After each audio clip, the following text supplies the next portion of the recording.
I know we're running a little bit late here, but I'm gonna go ahead and call this Board of Elections and Registration monthly meeting to order here. It's November 14th, 2023. I'll call the meeting to order and have roll call. Andy Thomas is present. Paula Scott, present. Ernestine Thomas Clark, present. Bobby Tanner, present. Matthew McCullough, present. Matthew, will you do the prayer for us, please, sir? I certainly will. Let's pray. Dear Heavenly Gracious Father, we thank you for this opportunity to come together today and certify the results from an election. We thank you for the opportunity to have a free and fair election in this country. Lord, we ask that as we come about doing the county's business today, that you guide our steps and guide everything that we say and do, Lord. And we ask all this in your Son's precious name. Amen. Amen. Amen. Stand for the Pledge of Allegiance.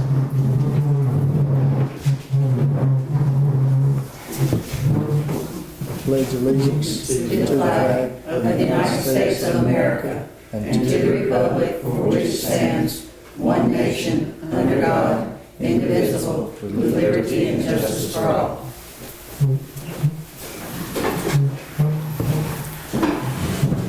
All right, everybody.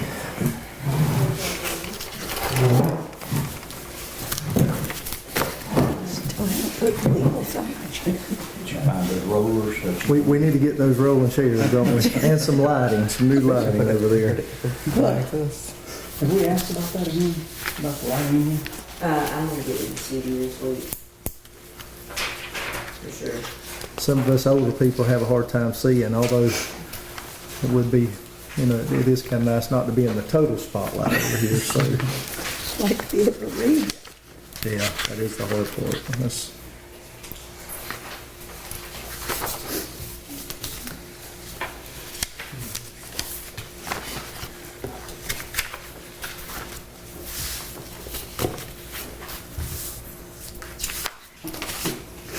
We have a consideration to approve the agenda here.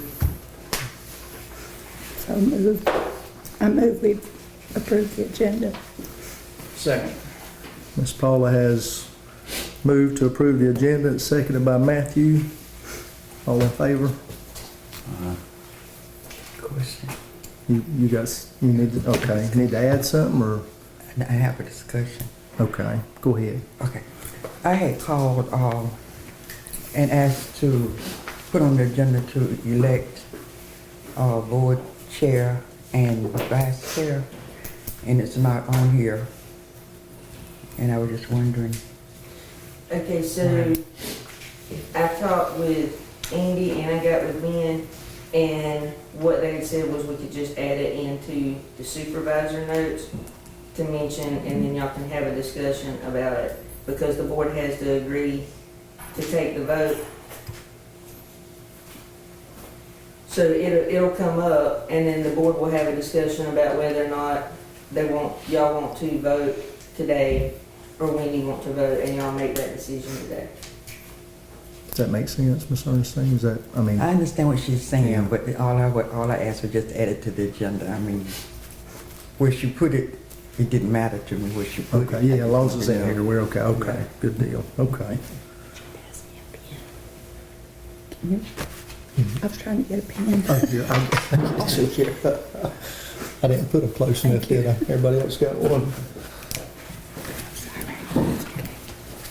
All right, it has been moved and seconded and passed the agenda.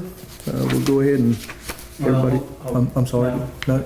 It hadn't because of her discussion. Discussion, so we need to go it back and, hasn't okay. passed. So, just, if you don't mind clarifying, are you okay with that answer, or do you want more discussion on it? No, that's okay as long as, as long as we. I think what she's saying is because the board has to approve it. Well, that's why we was gonna put it on the agenda. So Right. it could be approved. Discussion, and then, I got you. And we're fine with that, that's what I say, it's, yeah, okay. I mean, I'm okay with amending the agenda. Well, that's not. That was just an Yeah. agenda item. To have a discussion around it, is what you're saying. I agree with that. I agree with you, Matthew. Let's do that. Let's go ahead and just amend the agenda to add that in there. To have a discussion around it. Yeah. Is that okay? Sure. That'll work. Christie, can we put Yeah, that in there Yeah, somewhere? that's fine, I'll put it in there. Where do you want? I couldn't add the obligation to take the vote without support from the board, but I But I can have wasn't the asking for a discussion, so. vote. Somehow there must be a misunderstanding. I wasn't asking for a vote. Okay, I was just asking to just add it on the agenda. Okay. okay. I wasn't asking for a I'm vote. sorry, I just misunderstood. Maybe- Where do y'all want it Maybe right behind supervisor updates, would that be okay? Do you mind where it's at, Ms. Ernestine, is that? No, I don't care where it Yeah. would be. So just kind of have a subline on supervisor updates, just put discussion for that. Just make sure that's on the agenda.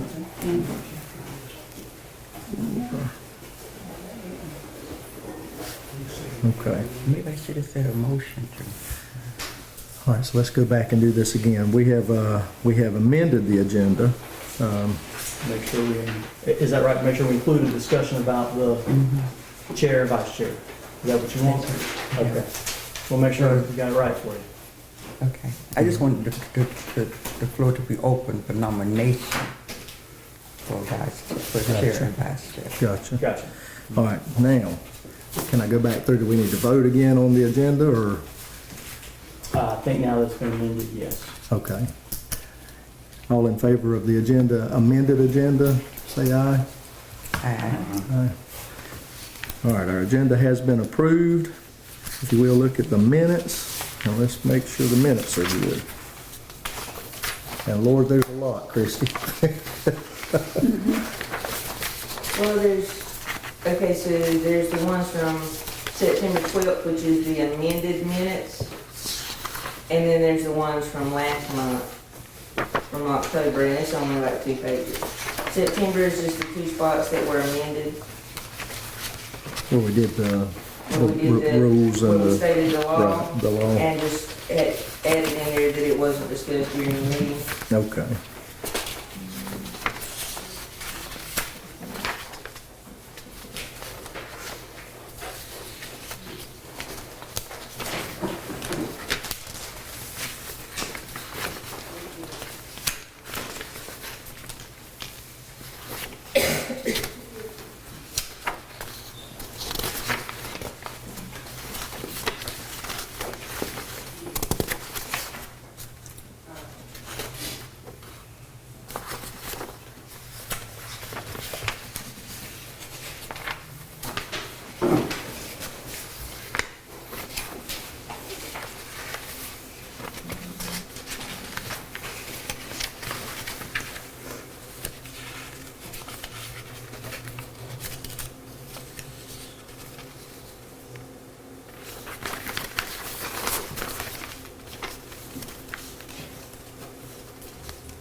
Is that saying you need a few more minutes?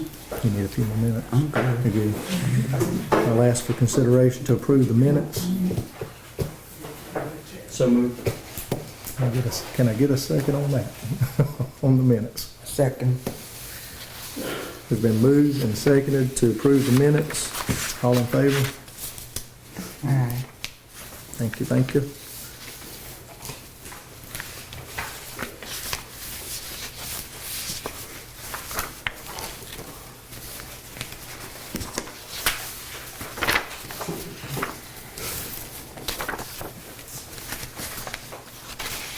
There's also 2 budgets, just because of the way that it fell.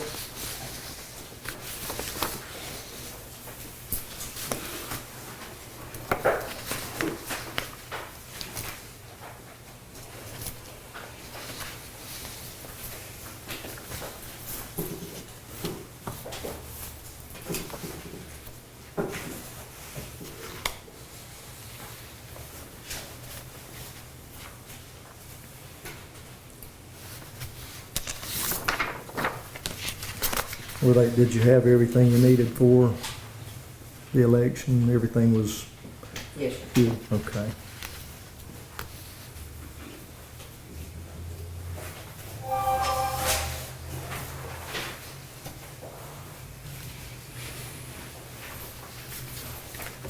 Everybody good with the budget? And we don't need to pass, we don't need to move on the budget at all, right? Make sure we got that going there. Christie, we'd like to, I guess, cure the provisional balance at this time. Okay, so I actually had a discussion with Ed Cox this morning about the provisional ballots, and she was saying that, I concur on prior for the meeting, but I still, with this being my first time, I've got all them, I would rather y'all look at them just to be sure. As we go over them, I've got the information that you need for each one, and I kind of explain the situation. This is Georgia Franklin. So her address came up for Ambrose, but she's actually located in Douglas. When I pulled her up, the address of 504 Pine Street showed Ambrose, but then the mailing address showed 504 Pine Street, Douglas. So what happened in our system, you know how it auto-populates the street? So if there's a Pine Street in Douglas, a Pine Street in Nichols, a Pine Street in Ambrose, just the wrong one was clicked. So with her mailing address being the Douglas address, you know, I feel like hers is valid. Mm-hmm. Absolutely. So, but I've got the stuff here if y'all want to look at it. And then, Was she given the correct provisional? yes, yes, sir. Yeah, they called. I was actually here at the office, and I looked up her combo and let them know. Good. This is Tweeter Jackson. She actually is supposed to vote in Douglas, but she is a poll worker in West Grand, so she could not vote in Douglas on that day. So after 5, she did a provisional in West Grand for the Douglas. Okay. William Bagwell. Mia actually called me about him. It showed that he registered online on October 10th, which was the cutoff date by midnight on the 10th. So he registered online in time, and when I put him up in the system, it showed him registered and active. But when I did further research, what happened, the system did not approve his citizenship and stuff and push it through until election day. So that's why his information wasn't in the poll pad correctly. So he should be, you know, But Is he justified. given the correct provisional as well? Yes, sir. Carl E. Harrison. Okay, the poll pad showed that he had voted. He said he had not, and so he did a provisional. I'm not sure why, other than that I don't know another explanation unless he did vote, because they have to show ID to vote. And I pulled up on the poll pad system. I actually printed out a couple of pages off of ePulse, and you can see where it shows his signature, where he checked in. Y'all can that's when I look at it. What was his first name again? Carl. Carl. Do you have a copy of His signature? his signature for other verification purposes? There's no. Well, let me take a step back. How does the Secretary of State want that verified? In that case, That's a good question. we need to hold it out separately and Okay, find out. yeah, I can go call him while we're having some other discussion in a minute. Okay. Actually, I can step over and have some thoughts. Yeah, please do, Yeah. because Because I really don't know. This is a prior, the only thing we had on file for him was a prior provisional certificate, which looks like it was filled out by someone else. And then there's this, there should be, I don't think there's anything else in there signed by him. This has got his signature. Right there, that's where he signed the provisional certificate. So you can compare that. Is it close?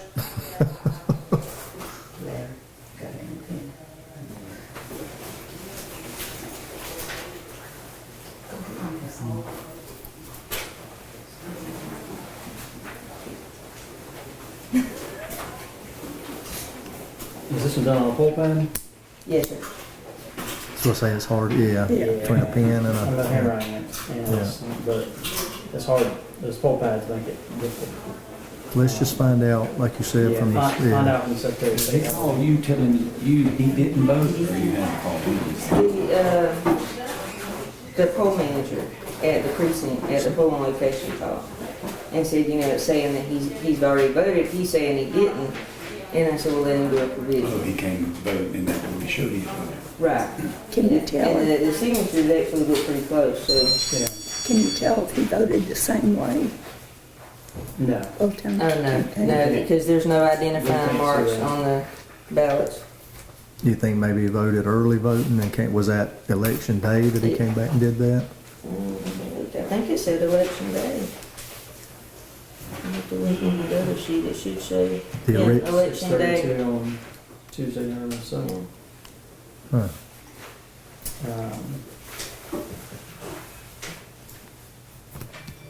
And he's not very old, I guess. It's possible. Well, I was thinking if it was early voting, he might have forgot, came back election day or something, but Yeah. yeah, if he's, Let's check with Secretary of State on Yeah, that. because we have had that happen. yeah. Yeah. Where people voted early voting, and then they thought it was a whole nother election, I got you. 3.5 Yeah. weeks later, so. Yeah. So let me go, I'll step that over to her Okay. after we do this one here. Thank you. This is Runell Johnson, who believes she believes she was registered at a different address. I've got right here where she filled out to change her address to Bryan Circle, and she believes she was supposed to be voting on Ward 3, but she is not registered in Ward 3. And so this shows where she changed her address to Bryan Circle, and this shows her actual combo. Where's it at? And there you go. She's actually in Ward 2, and she insisted on voting a provisional for Ward 3, and that's where her address is at Bryan Circle. Do you have when she changed her voter's registration address? Right here, yes ma'am, with her signature.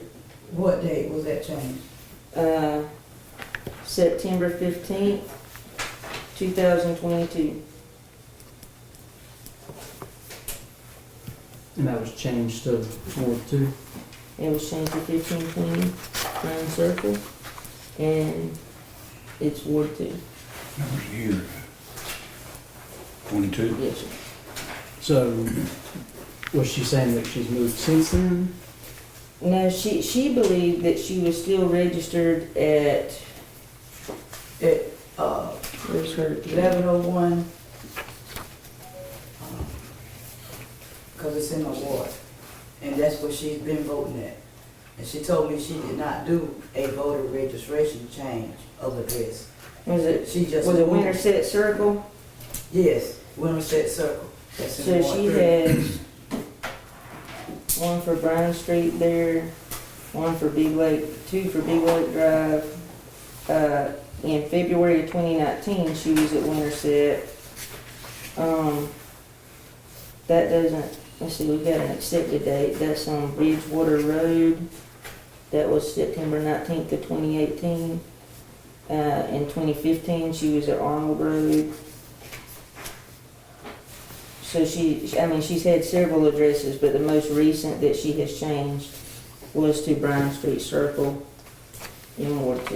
And that wasn't just her mailing address now. That was her actual voter registration address, right? Yes, ma'am, residential right there. For voter registration. Yes, ma'am. She said she did not change her voter registration address. Because most people, when they move, they don't change voter registration address. So this is a voter registration card that she filled out and signed. Did she fill it out here? Yes, ma'am. She came in and signed it. Yes, ma'am. And the computer it says walk in, At the, oh, and it's right there. I don't understand it. When she said she swears she did not change it. Most people don't even know to change their voter registration address when they move. But now, Miss Olivia, not to rebuttal on you there, but she changed it several times, right? Yes. I mean, so it sounds like when she moves, she We've got does go multiple change it. addresses for it. But Okay, this young lady can't even read, so she wouldn't have changed it. I don't know who changed it. But she can't read. Someone signed that they assisted her. I'm changing it each time. On this one, on most of them, I know that one. The most recent, the one for Brian Circle, someone assigned as an assistant, that they assisted her. That's interesting.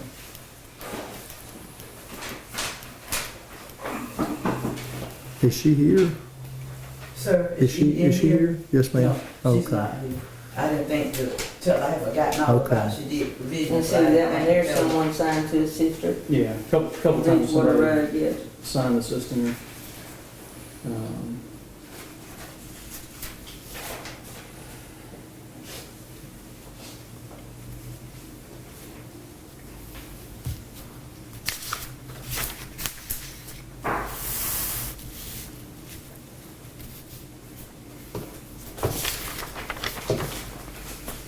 I'm gonna stick this way, I'll talk about that, I want to get this signed real quick, I want her to reach out. Ms. Ernestine, you have the most experience on the certifications. Can't we check with the Secretary of State for their, if they have any identification? Isn't that the secondary? Makes sense. I mean, that's, especially for a signature. Yeah. Yeah, the signature, yeah, her name's printed on the signature line, and then there's a signature for somebody helping her, for somebody that's illiterate. So,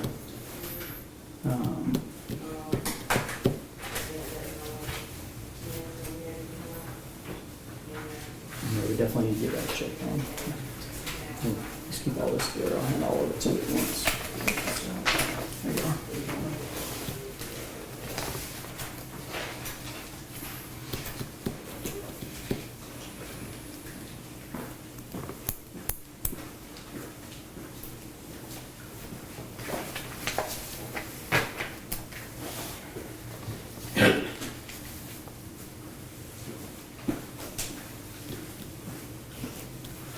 Different signatures on it.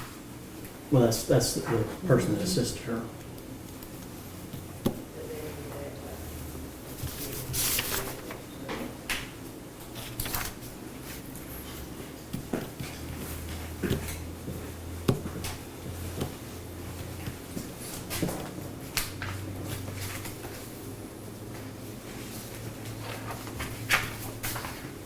It's the same.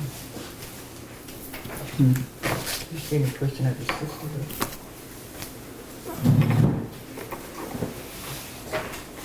You said this is the person that assisted her, it's the same.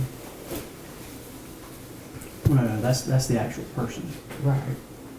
Okay. I already got the signature on the call. Yeah, that's the actual person. And then that is the person that assisted her, which is a different person. Different ones. Okay, I already got the- I just got the- one of those two. Yeah. Yeah. Yeah, at some point it looks like she did try and sign, but that was a previous one. But, I mean, that's irrelevant. She didn't sign that one. Somebody else signed, saying they assisted her. So, Excuse me, may I ask, was it the same person that assisted with each change of address? Or were there different people that were assisting her on the change of address? but we don't know. But they have that they assisted her, so it should have their name.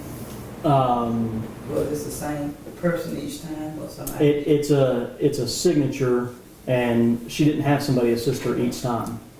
So, There was one other time I thought they yeah, said. one other time and it looks like a different signature. One of the times in the past, somebody helped her. Mhm. So, The assistant person doesn't print their name and then sign it? no, it's just a signature that's I required. got a friend, you would never read his signature. And you would never read mine either. I can't even read mine. So. But that's interesting because normally her mother handled stuff like that for her, so it should have been, I would think, her mother every time with that. What's your mother's name? Francine Thorne, or either Francine Kessler. That's what it looks like. Yeah, that's- It looks like Francine. I couldn't read the last name specifically, but the first name. And that's certainly what it looks like. Mm-hmm. It looks like Francine. For the other time, it's. No, this time, this most recent time. Mm-hmm. Okay. So, And that is the one we would have to go on. yes. Okay. But I talked to the mother too, and she told me she didn't change her address. But anyway, maybe she did and forgot. Yeah. She can come Was by the if she question wants that to. she does not live at that address? What's that? I was asking Ms. Pearson, is the question that she does not live at that address, or she does live? No, the concern is she did move recently, but she had not changed her voter registration address. If you don't change your voter registration address, you are registered where you're registered at until you change it. You see what I'm saying? You understand? Because I know for years, I've been knowing them for years, so I knew that they lived out in the Kenwood area, which is my ward. And when she said that they had not changed a voter registration address, then that's why we asked to do the provision like we did. Right.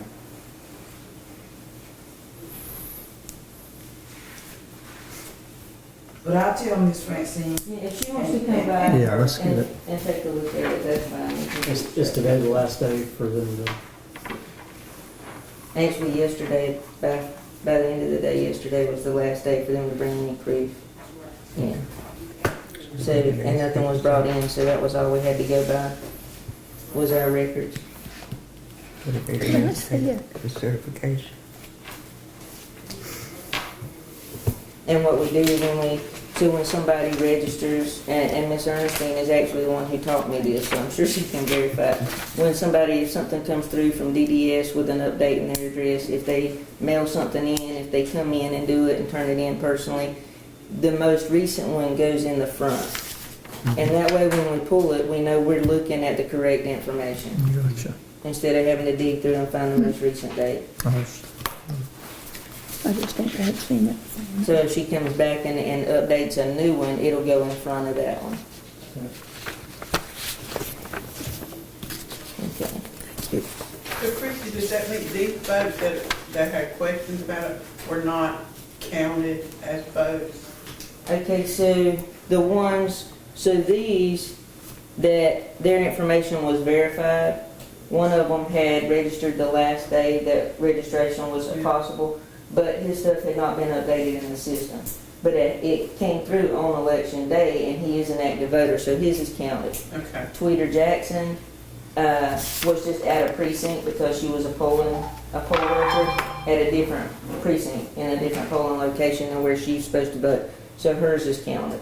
That type thing. So, has the board made a decision on this one? Where we're at? I mean, Well, even with it being a provisional and her voting in the other ward, there's still some of the ballot that would count, correct? we could do a separate scan to count only the major. I guess it would let her vote for mayor, but not for city commissioner. Right. And in the past, that's how we've done it, And let her correct, Ms. do each Ernestine? post. At least they get to count for the, For the part that, Ms. Ernestine, Mhm. isn't that correct? She would at least get to count for the mayor and the East Lost. So at least, Because she did a provisional, even though it was out of her ward. Because she's in Ward 2, but she's still in the city limits. It was still, she would at least get to count for the mayor and the East Lost. Okay. Just not the stuff that she voted for the correct ward. So that's- yeah. So, Okay. So let me ask the question while we're doing it. yes. I live out in the country. Okay. Then I move to town, but I don't put in my change of address. Where am I supposed to go vote at? Where you were at in the country if you have not put in a change. right, But like with her case, she's in the city anyway, so she's gonna vote at the same place. Right, she'll vote at the same place. yeah. And she'll that's, still vote for mayor, she'll still vote for the East Lost, but her city commissioner is different. yeah, she still could have voted in Ward 2 there, which was where she was registered at. Right. Yeah. But like if I move to town, then I need to make one of these change of Correct. changing address, yes. We And can move you my can- voting booth from Ambrose to here. Right.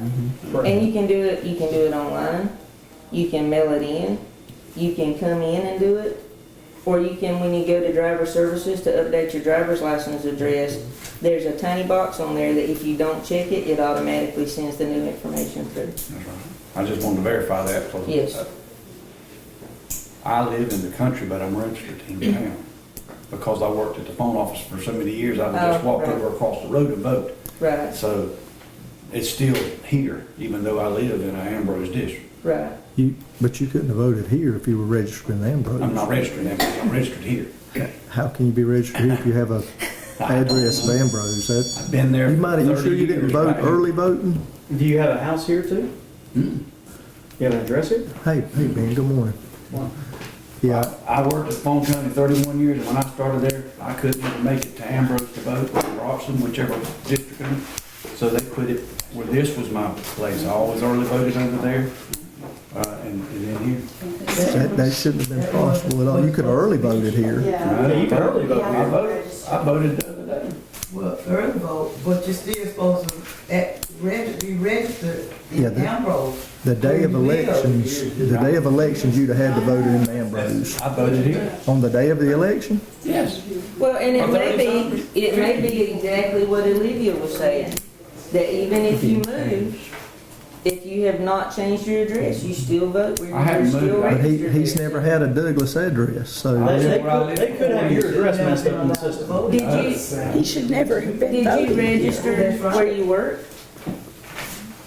That gives us I've been a, where I'm at for 40 years. But I work at, and I've always voted in Douglas. Always. on election day. Yes. Early voting usually. Or- But the other day I voted on election day. Well, and And I'm in the it- system. I can pull it up, it depends We on the need to address. check on that, There are yeah. people with an Ambrose address That that have vote in Douglas Douglas. precinct. That is They correct. still, That But is I have a correct. Douglas address. right. That, Bushnell. there you going go. down. Ah, Well, That's that's why. why, okay, yeah. I I got have a it. Douglas address. I'm on the corner, right across the road Right. from Oh, Roxton. So okay. you still And follow Ambrose is right Douglas. over there. Now it's making Yeah. sense. Okay, I got you, okay, good deal. Okay. Well, I mean, that's what I'm asking. That for scared other me for a people minute. who ask that same question. Well, the answer is it all depends on your address. But you didn't vote in city elections for Douglas. No, no. That's what I was No, thinking. never Yeah, he was confusing me too. I was like, No, you still have to vote in Okay. county, but I was about to ask him if he went and voted in Atlanta too. Bridgetown one. So basically, the only thing that you could vote for was the referendum, right? That's right. Yeah, okay, that makes sense. Yeah. Scared What me I'm though. saying is, I'm not the only one doing that. Anybody with a Douglas address, but we might live at Bushnell, and you're in that corner where you're Ambrose, Broxton. Wow, My daughter's in the Ambrose School District, or my grandson's in the Ambrose School District, not Douglas School District. yeah. So it all is not the And this same. Voting in redistricting school probably and didn't all help this is much not the either, same. so, okay, well, good deal, all right. So there'll be others with that question. Thanks for muddying those waters, even a little more there, Yeah, Bobby, thank you, really. thank you. Yeah, it can get real tricky. And let me ask you why Miss Christie's gone out. So a problem that was experienced the other night, on election day, well, and before, is that several people who had been in Ward 3 when they came to vote, all of a sudden now, they were considered in another ward and/or actually in the county. So do y'all know if the redistricting maps that the county did, pull some people? From the wards themselves, From the we'll wards? ask Christie that, I'm not sure, Miss Ernestine, you know that? When Okay, Rachel so did Miss that Ernestine does, yeah, okay. rezoning, Ma'am, when Rachel did the redistricting, when she was here, Uh-huh. that changed a lot of voters. wow. Wow, because there were several people, Right. several areas, as he and I know, when we went, that were previously Ward 3, were no longer Ward 3. And they didn't know, I didn't know, seemed like, well, actually, see, the county commissioner should have came to the city commissioners to make us aware of exactly how those maps were going to affect our ward. And legislation actually changes that, doesn't it, Matthew? So that would be your legislator. Well, but the county commissioners approved those redistricting maps. Yeah. Kind of They forgot to approved approve. But they never came before the city council To tell them. I us got you. what the changes were. And there was a lot of changes. Yes, A there lot. were. It took us several days to get the changes made. Well, maybe we can be more, I guess, to make people aware. Maybe we can help do some of that Yes. ourselves, so. But I think the thing is, they did, I believe, now I'm not 100% sure about this, I believe they did publish some maps, but, I mean, it's very hard to So see on a small. map Yeah, where you Yeah. fall. Right. Yeah. And they did send out the postcards to people that were changed, and even people that weren't changed, notifying that there were changes, but my understanding is many people did not receive Did not those. receive. Because the one lady that, that was there that I was speaking with, Mhm. she said that she didn't get them, and my understanding is if you did get a change, I was told there were supposed to be two that went out, some weeks apart. Okay. And she said she did not receive either. Yeah. She said she's diligent about checking her mail, so, Right. I won't get into the efficiencies of the postal system. Yeah, that might have been, I don't know if you recall her name, but I know Miss Ida Jackson, Frank Jackson's sister. She was very highly pissed that she was no longer in Ward 3 and actually now in the county. And didn't even have a say in it. Right. Yeah, Right, didn't know it till she came to go vote yeah. Tuesday night. Is there, go ahead. Do we have anything showing like minute detail about where the districts end and begin? I know, like Matthew said, some of these maps don't really show in detail. There's a map that we can pull up on ArcView, but I don't know. And You voters, have to really zoom in. voters can check their registration online as well, correct? Yes. And it tells what district or ward Yeah. they're in. Yes, and every time, so when redistricting takes place every 10 years, and it's based on population. So say, I think a lot of people here probably remember when Bay Meadows was not a subdivision, and then people started moving out there. Well, there was an influx of population in that area, so then during the next redistricting process, obviously there was more population out there than prior to that, so it's always adjusted based on population. It has nothing to do with anybody, picking particular roads. It's just based on population, and that's how it goes, but it's done every 10 years. And when they did redistricting a couple of years ago, and every time they do it, we send out the little registration cards that you get in the mail after you register, showing, your Senate seat, your Congress seat, that type thing, and what your area is, what ward, what, county commissioners. Those get sent out not only to the people whose information changed, but to everybody in the county. Everybody in the county gets a new registration card, and when we sent them out, we had a ridiculous number of people coming in saying, I hadn't changed my voter registration. And I'm like, is that the right address? Yeah, that's the right address, because it came to the house, but I hadn't changed it. But that's why we sent it, literally, it goes to everybody in the county, and it said, your information or where you vote may have changed. Thank you. Now, some of them don't come back. Some of them come back to us. If people have moved and didn't update their information, then they get sent back. But once it's in the mail, we don't have any control over it. And it was just, But in the past, the county, because they have the first decision and actually final decision, in the past, they have came and met with the city to tell us and give us an opportunity to vote in as whether or not we agree. That did not happen in this last year and a half. So that's your city commissioners you're talking about there? Sir. The city commissioners you're talking about? Yeah, Okay. because the county will come and make us aware. Well, several of us, including Mr. Neeson, didn't you go to the county meeting where we said to them that they had not came forward to the community to make the community aware of the changes? And in the past, that's how we've done business, but it didn't happen this time. Gotcha. So hopefully in the past, hopefully in the future, the county commissioners, city commissioners, and the board of elections can get Yeah. together to make sure as many people know. That and make sure your, constituents are aware, Right. it's really your responsibility to look on there and see where you are registered at. That would be, Well, it's just like state representatives. It was all rezoned this time. We didn't vote for the same Right. one right, this time that we voted for 2 years right, ago. that's right. So that would have been like 12 years ago, would have been the last one prior to this one. Mhm, right. Okay, so that was. And we met Right. 12 years ago, the So that county and the was- city. But that, there's new people in place and nobody's actually told us that y'all met that way. Mhm. But I would be interested to hear more about the process and how y'all went about doing it if you want to come by one day and Mhm. kind of let me know what y'all did. Certainly. Okay. All right, what we gotta do is get this thing completed So- here. Let's see. Lynn Bailey, because I couldn't get hold of the Secretary of State liaison, Angela Davenport. Lynn Bailey is the consultant for the Secretary of State as well. She said that this vote, not only does it not count, because he had to show proof of ID to vote and it show up in e-polls. She said not only does it not count to keep this information and report it to the Secretary of State's office. Okay. Okay. So the one that he voted electronically will count, Yes, but that one needs to be reported. right, Okay. All right. as an attempt to vote again. And that's the Carl Harrison. Yes, sir.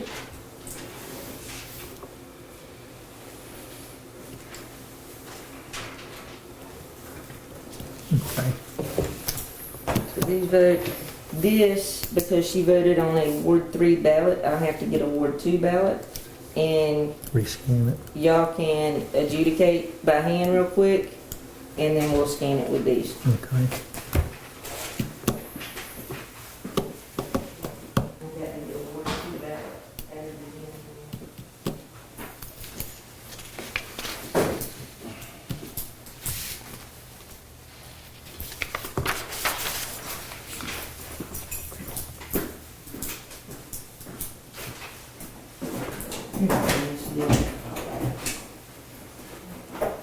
Ben, how was your drive? It's good. I told you I was gonna look it up. Well, I had it on the calendar, say 32. she sent out a text and I had went to work and had already got inundated with some stuff and I about forgot myself, so. You weren't the only one. Good. Still a little bit better. Well, there's one person I hope didn't forget, and that's the one who made this date this time. Oh, I forget. Yeah, the one that made it, he definitely didn't forget. He's got things to do. It's not a problem for me as long as I come straight here. If I go to work first, it's, You know what I'm talking about, you right? 4 a.m. every day my feet hit the floor. that's pretty impressive. I done, Times that head hit the bed. I done worked out, walked the dogs, done my Bible time, had my prayer time, fed the kids. All right, Ben, you're motivating me. That's pretty motivating. I gotta, That's what it means. If All it's that enough sleep. Huh? Are you getting enough sleep? No, the doctor gets on something about that. He says 5 hours ain't enough.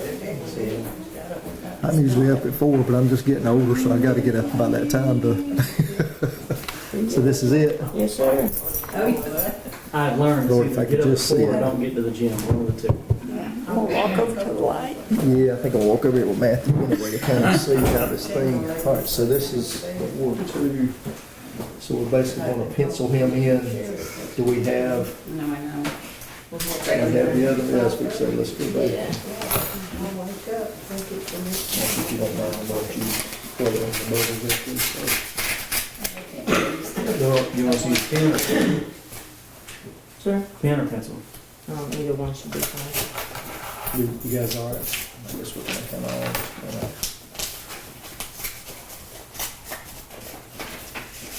Oh, so this was the original, right? Yes.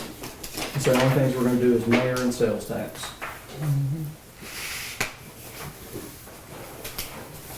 All right, and we're not doing write-ins for mayor, correct? No. Right, because we had no qualified writers. So Okay. did that, did they do a They didn't do the A-Splosh? sales tax, and they did a write-in for mayor. So, So really it's just totally negated all year. yeah, Yes, Thank you. so there's nothing to even scan for this one. right. Okay. So we Say don't, what? we don't even need to do it for this one. Right. Thank you. So, do we need to do an NA and sign off on it, or? I don't think anything we do. I don't think so. Okay. So we'll just Is there explain. something? You leaving that? Not even, we don't do this one either. It's our part, we don't. Oh, the stub? Mhm. Yeah, they were supposed to Yeah, take we that put off it, the yeah. precinct. Oh, thank you, Ms. Ernestine. Yeah, that was actually supposed to be stapled to the provisional certificate. Yeah. I'll take care of that. Okay, And the voter, how does the voter get notification? we'll send them over there.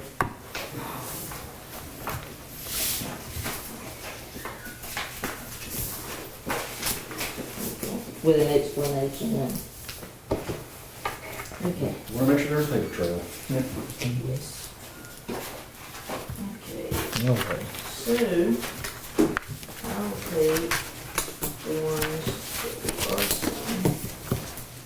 Actually, I need to, do y'all wanna open these or want me to Start open down them? there, we'll come down there and that way. Yeah.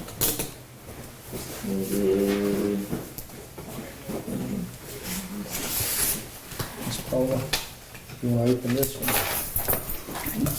Ms. Ernestine. I'm just going to get you involved with that. That'll work. You got it, you got it. Once you get those open, I'll go ahead and scan them and adjust the total result. You each have a copy of the unofficial and incomplete results from the other night. And I'll go in and adjust accordingly based on these by running them through the scanner. You will And pass then that, the pass that, Mr. Ernestine? Just, Yeah, we always, one of us opens the initial, and then we always pass it to somebody else open the other. Peter Jackson. Peter Jackson. And then we always kind of double check, make sure they're all in. There's his sales tag. Nope, wait a minute, there's something else in here. Is that the only one that? Oh, their affidavit. Oh, okay. We were looking for that yesterday, but they put it in there, so They that's, put it in there. that's helpful, thank you. Yep. There's that provisional affidavit.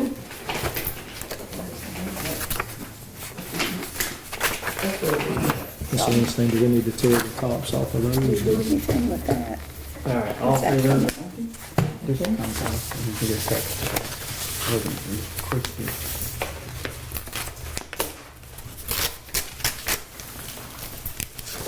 Yeah, I'll attach that to their certificate there. There, that was.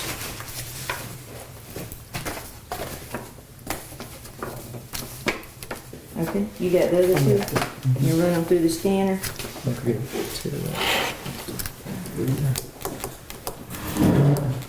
Well, actually, I'm gonna go, I guess I can go in there, can't go back to you.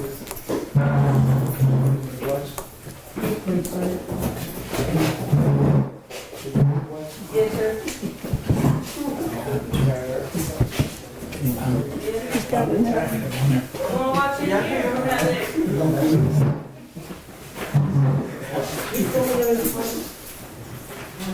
You walk in and I see that order. She'll have him run by the time you get in there.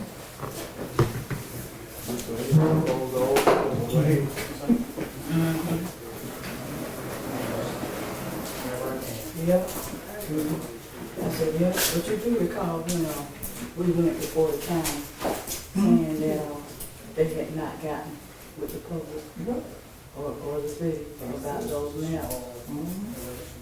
They didn't say a thing.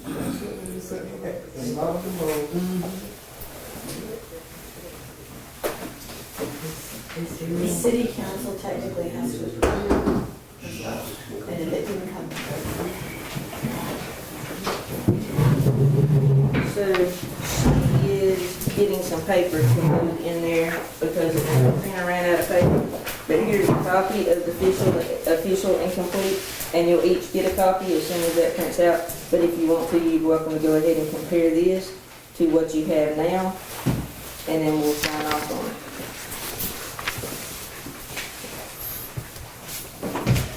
Just ensuring that those three votes were counted.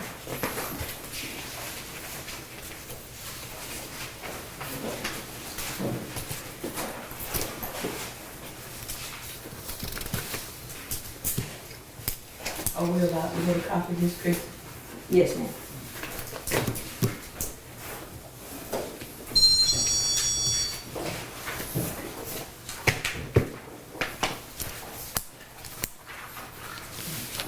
And I will say while we're waiting on this, hopefully you guys can get out and make our numbers higher. We had a 8% turnout. Surely we can do better than that. So that's to me, my goal and I mean, I would love to see more voter turnout. That's pretty sad. It is sad. I agree. That was in our packet. In the back, very back. I just don't understand why more people don't want to register and come out and vote. Well, I mean, I don't either, but I tell you what, that bridge we had here, it hasn't helped. Yeah, well, I know. It has not So, but helped. that should actually help it for more people to want to come out and vote and more people to come participate in our meetings and. Well, I mean, the trust is not there. Right. It's not. And we'll discuss that a little bit here.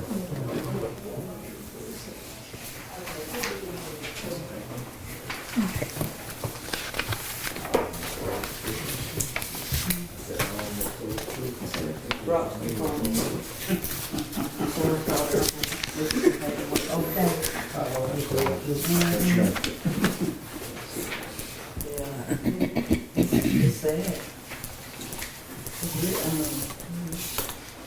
I hate it. I don't get it. Thank you. Do you want to talk to me? Yes, ma'am, please. Thank you. Alright, think we've got the sheet. Are you ready? It's gonna be about 3 pages. It's gonna be 2 pages, I'm sorry. No problem. Let's see. Here you go, buddy. Thank you.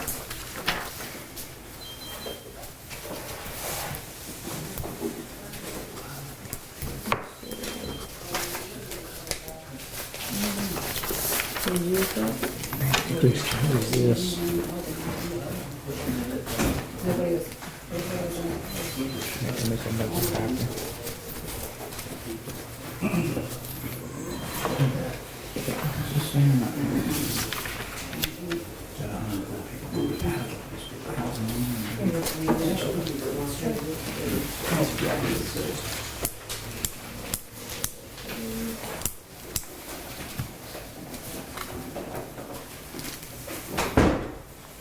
Christie, I'll put that right there.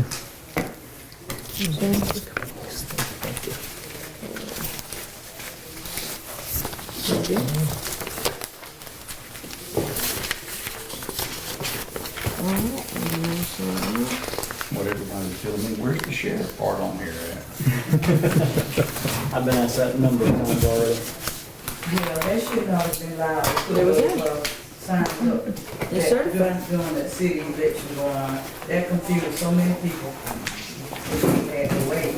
So that city election ended. Yeah, that's a good point. All right, so we've got all that taken care of. Yes. We'll ask you for some supervisor updates.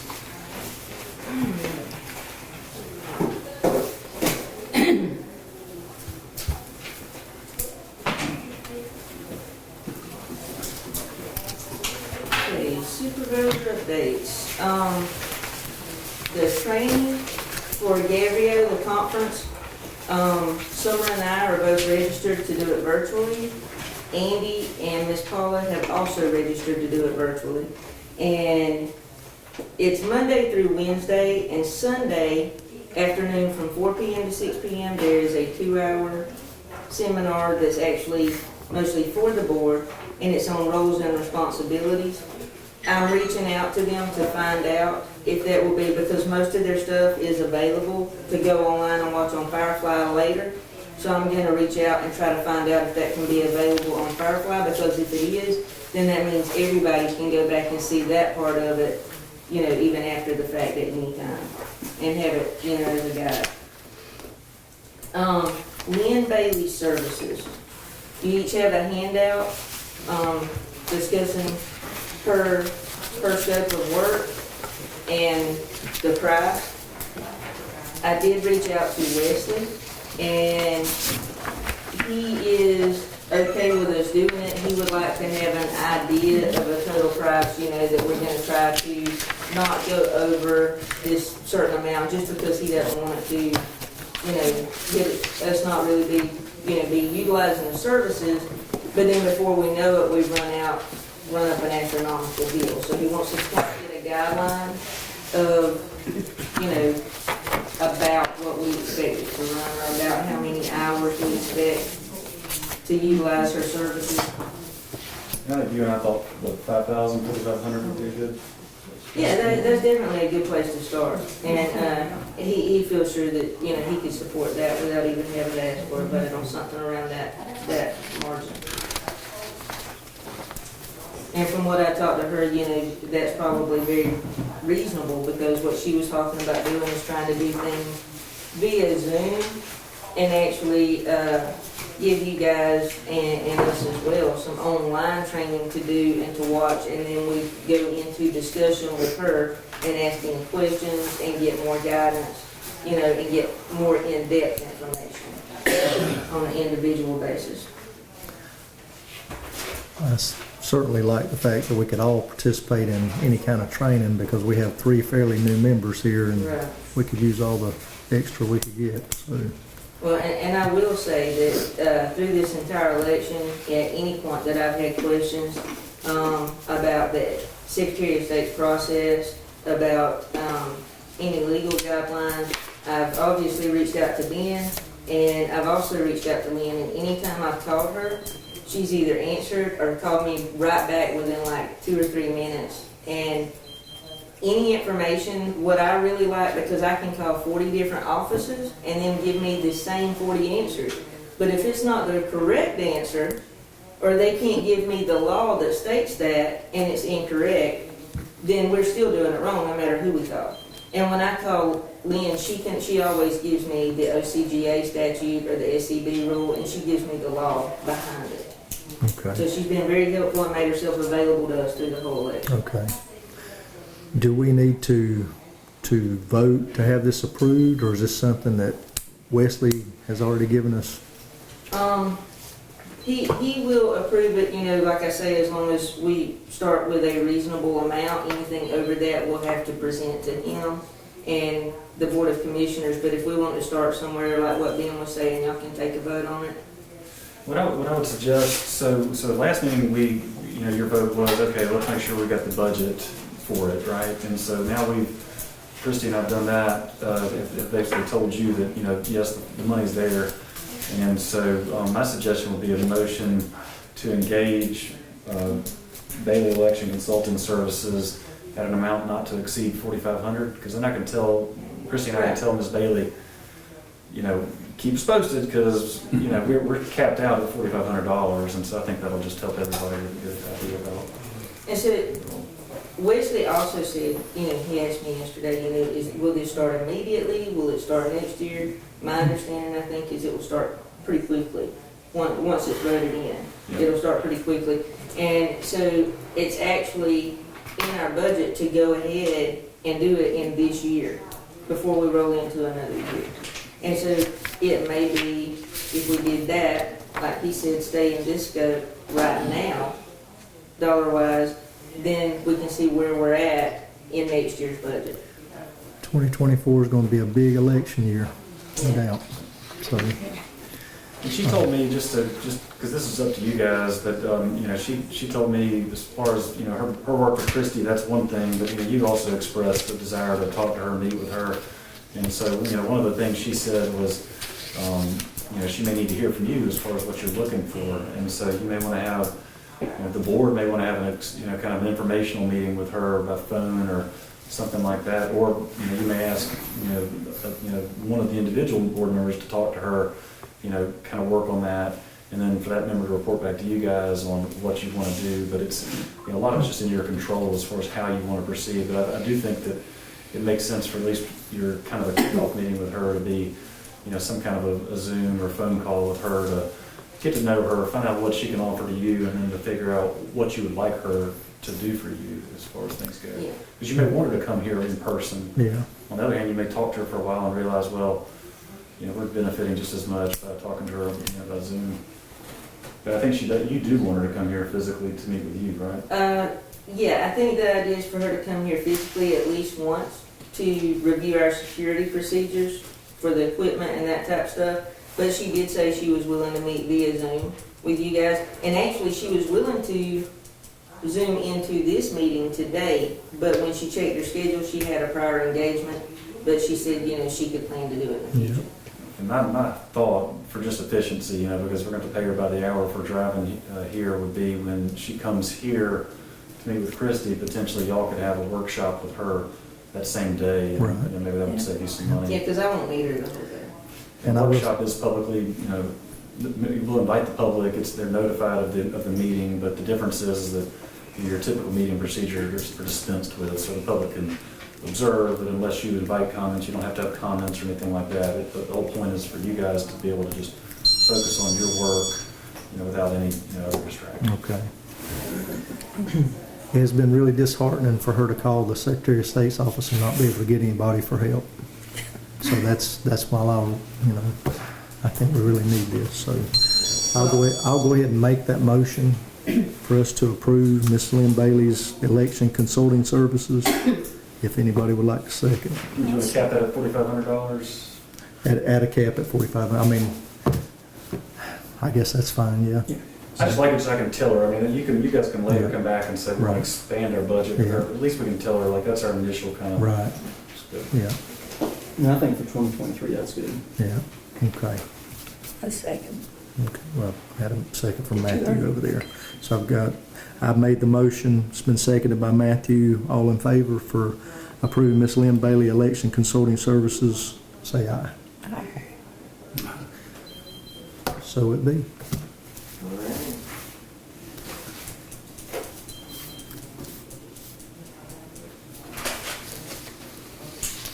Okay, good question, Ben. I know we talked yesterday, and we plan to address the questions that Mr. Ron Morris has asked. I've got them. Or you want to do it now, or you want to do it during your update? I'll Either way. put them up, dude. Okay. Okay, I just want to make sure that was on my thing, and make sure we don't forget that. And the question from Ms. Ernestine as well about the personal information, what was taken. Okay. Problems and issues and things that came up on election day. There were a few things that, this was Summer and I's first election. There were a few things that we forgot to pack in boxes or overlooked. And so that morning, we kind of run around to all the polling locations and got them out as quickly as we could. But we've added that stuff to our list. But overall, things went really smoothly. We did have a handful of issues at the Douglas location, and we ended up having an officer stationed at the polling location for the remainder of the day, just to kind of keep everything relaxed and laid back. We don't want to wait until things get out of hand like they did in a prior situation and then call them. We would rather go ahead and have them there so that they witness whatever's going on and we get everything taken care of. We did have some confusion. I'm not really sure how to navigate it. I'm thinking maybe that's something that Lynn can give us guidance on, or if we get a new Secretary of State liaison put in place, because ours left. And so the person covering us right now actually is covering 2 full areas. So one of the things that we had was we had some confusion where we had people who were poll watchers, but they were also at times assisting voters, which is fine. I mean, they just take the badge off at that time, they're not a poll worker and they can assist, but Well, poll watchers or poll workers? poll watchers. Okay, you said both. I just wanted to Yeah. clarify. Thank you. Poll watchers. But then they would assist a voter, so, and that's fine, that's perfectly legal. They can take the badge off and then at that time they're not a poll watcher.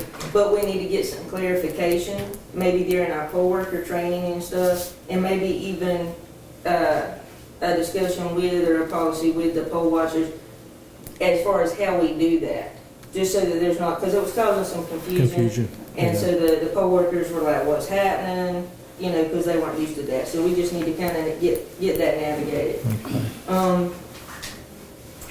So we did have several voters that felt like they were registered at a different location. Most all of them were requesting the same ballot, but they were questioning where they were registered. So I don't know if there's anything that we can get out to give more verification other than to just announce to the public, you know, if they're watching, and hopefully we can put it on our new website that they can contact the voter registration office and we will give them, you know, let them know where they're registered at, so that if they wish to change it, then they can do that and make sure that they're registered where they need to be registered. We did have a situation where we had someone assisting a voter. The voter voted on the machine, printed out the ballot, then did a provisional because they felt like it was an incorrect ballot. So they did a provisional ballot, and then they refused to surrender the ballot that was printed off from the machine. We asked them, you know, you've done a provisional, we need you to turn this ballot in. And they said, well, you know, it's over here, but it wasn't over there. And we went back and watched video footage, and you see the person, the voter, holding the ballot in their lap under the table, the person assisting, leaned over, talked to them, the voter takes it out, folds it, puts it in her purse. So, I mean, they obviously knew where it was, and the ballot was removed from the polling location. And we've got signs up that say, do not take your ballot, do not remove your ballot, and we even asked them to surrender the ballot. So, IT is saving that video footage, putting it on a flash drive for us, and we will follow up with the Secretary of State's office about how to handle that.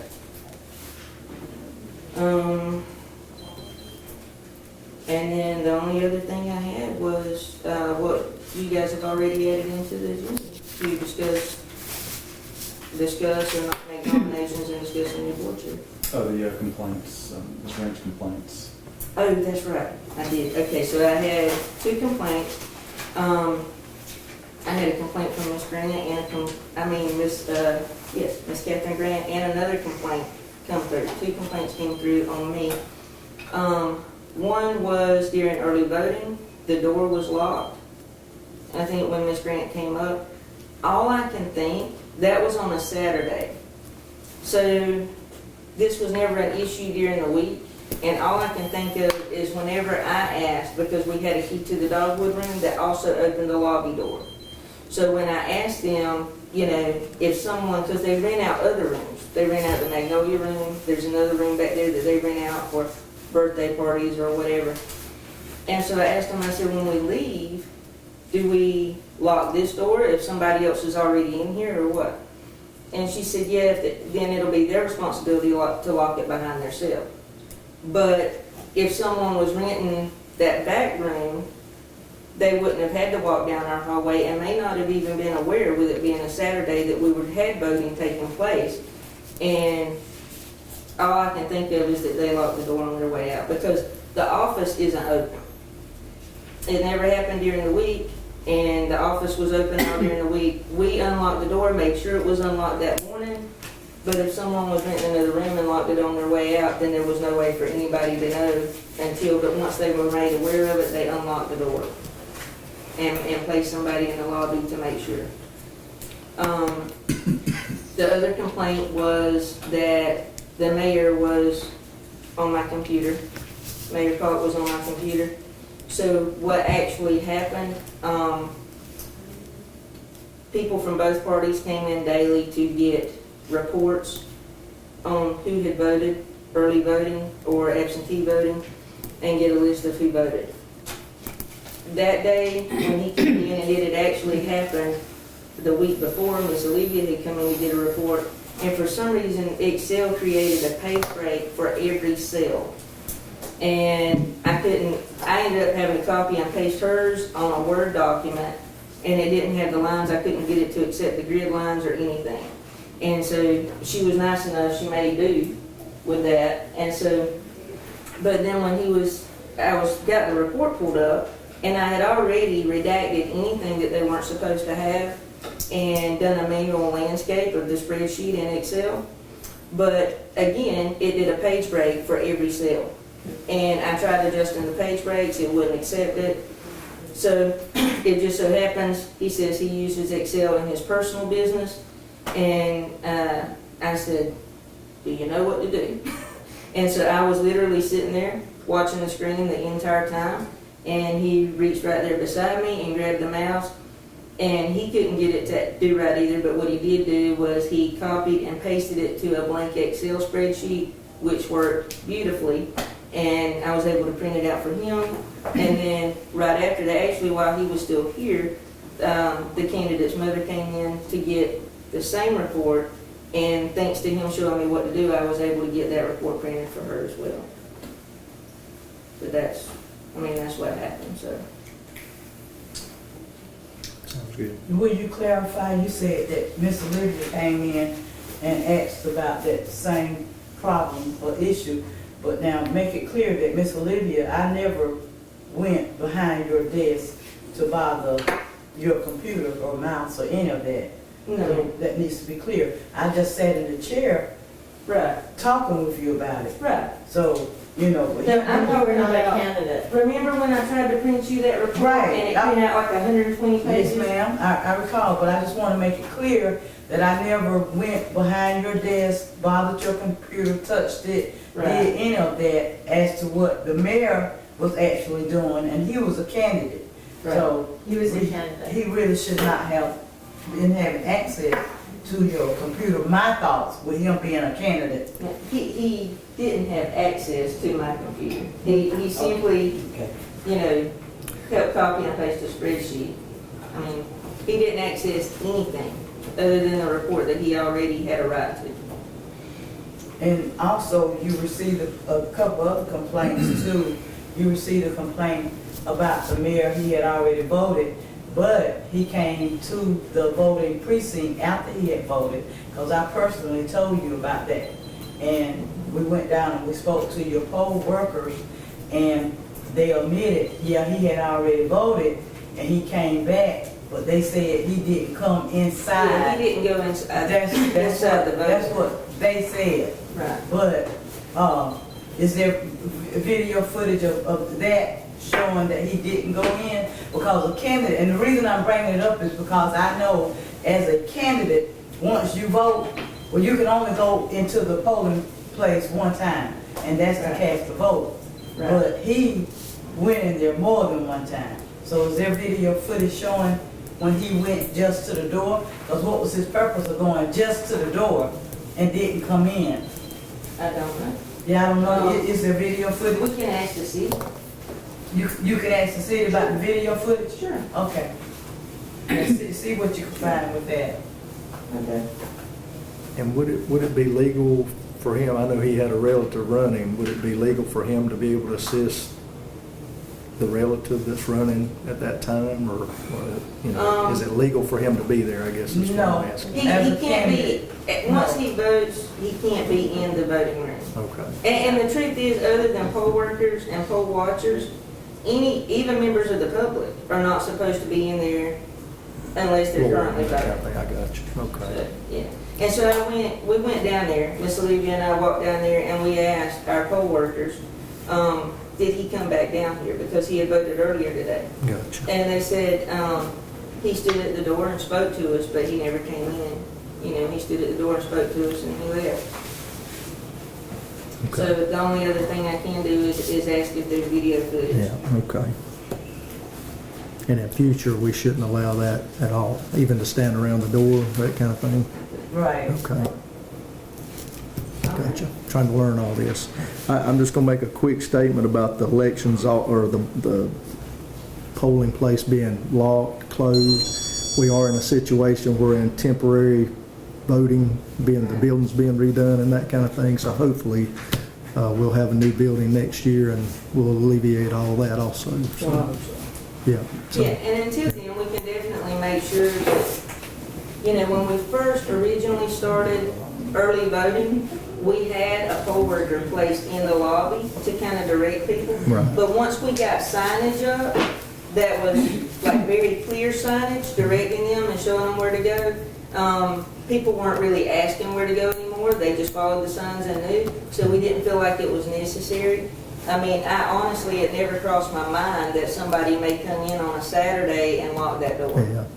And I also agree with Miss Olivia about, is there any kind of rules or anything like the sheriff's putting up their signs before a certain election time? Because that, I could see where that'd be a It's little all confusing. about distance from the polling place. I got you. Yes, distance from the At polling one, place. at one time, as candidates, I don't know, it could have changed, because there have been a lot of changes made, but at one time, if you are a candidate, or gonna be a candidate, it was some type of rule or law pertaining to when you qualify.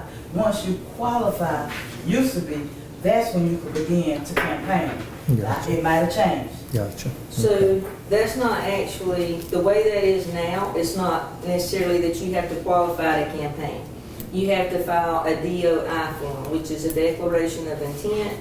And with it being a local race, you have to file it locally. And it declares your intent to run to the public and gives you the right to raise campaign funds and start Gotcha. campaigning. Okay. Did everybody that's got the signs up file that? Where do they file it at? With you or Secretary of With State? me. And they all filed it? So yes, Of ma'am, those to the best of signs? my knowledge, I don't know who and all has signs out, but I do know that Fred Cole, Daniel Paul, and Kenneth Merritt have all filed declarations of intent. Yes. Okay. Thank you. I know used to, you couldn't, before qualifying, you couldn't campaign. Okay. Thank you, Christie. I think now we're at the point where we should have a discussion about voting for a new board chair.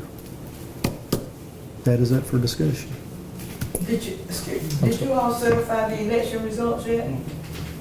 Yes. We did, yes. Oh, Yeah, okay. that's what they were signing up there. Oh, they were signing them, so there was not a motion or anything required to certify them? I don't No, they believe just so, sign is it? off. Oh, I see. Yeah, we get signatures from all five, and then I sign at the bottom, and Okay, it's done. well, can I just make a comment, or should I wait till? Let's wait till we get to public comments, if Okay, you will. okay. Thank you, Yes, Eddie, I'm yes, sorry. all right. Let's get this out of the way and we'll Yes, sir. head on out.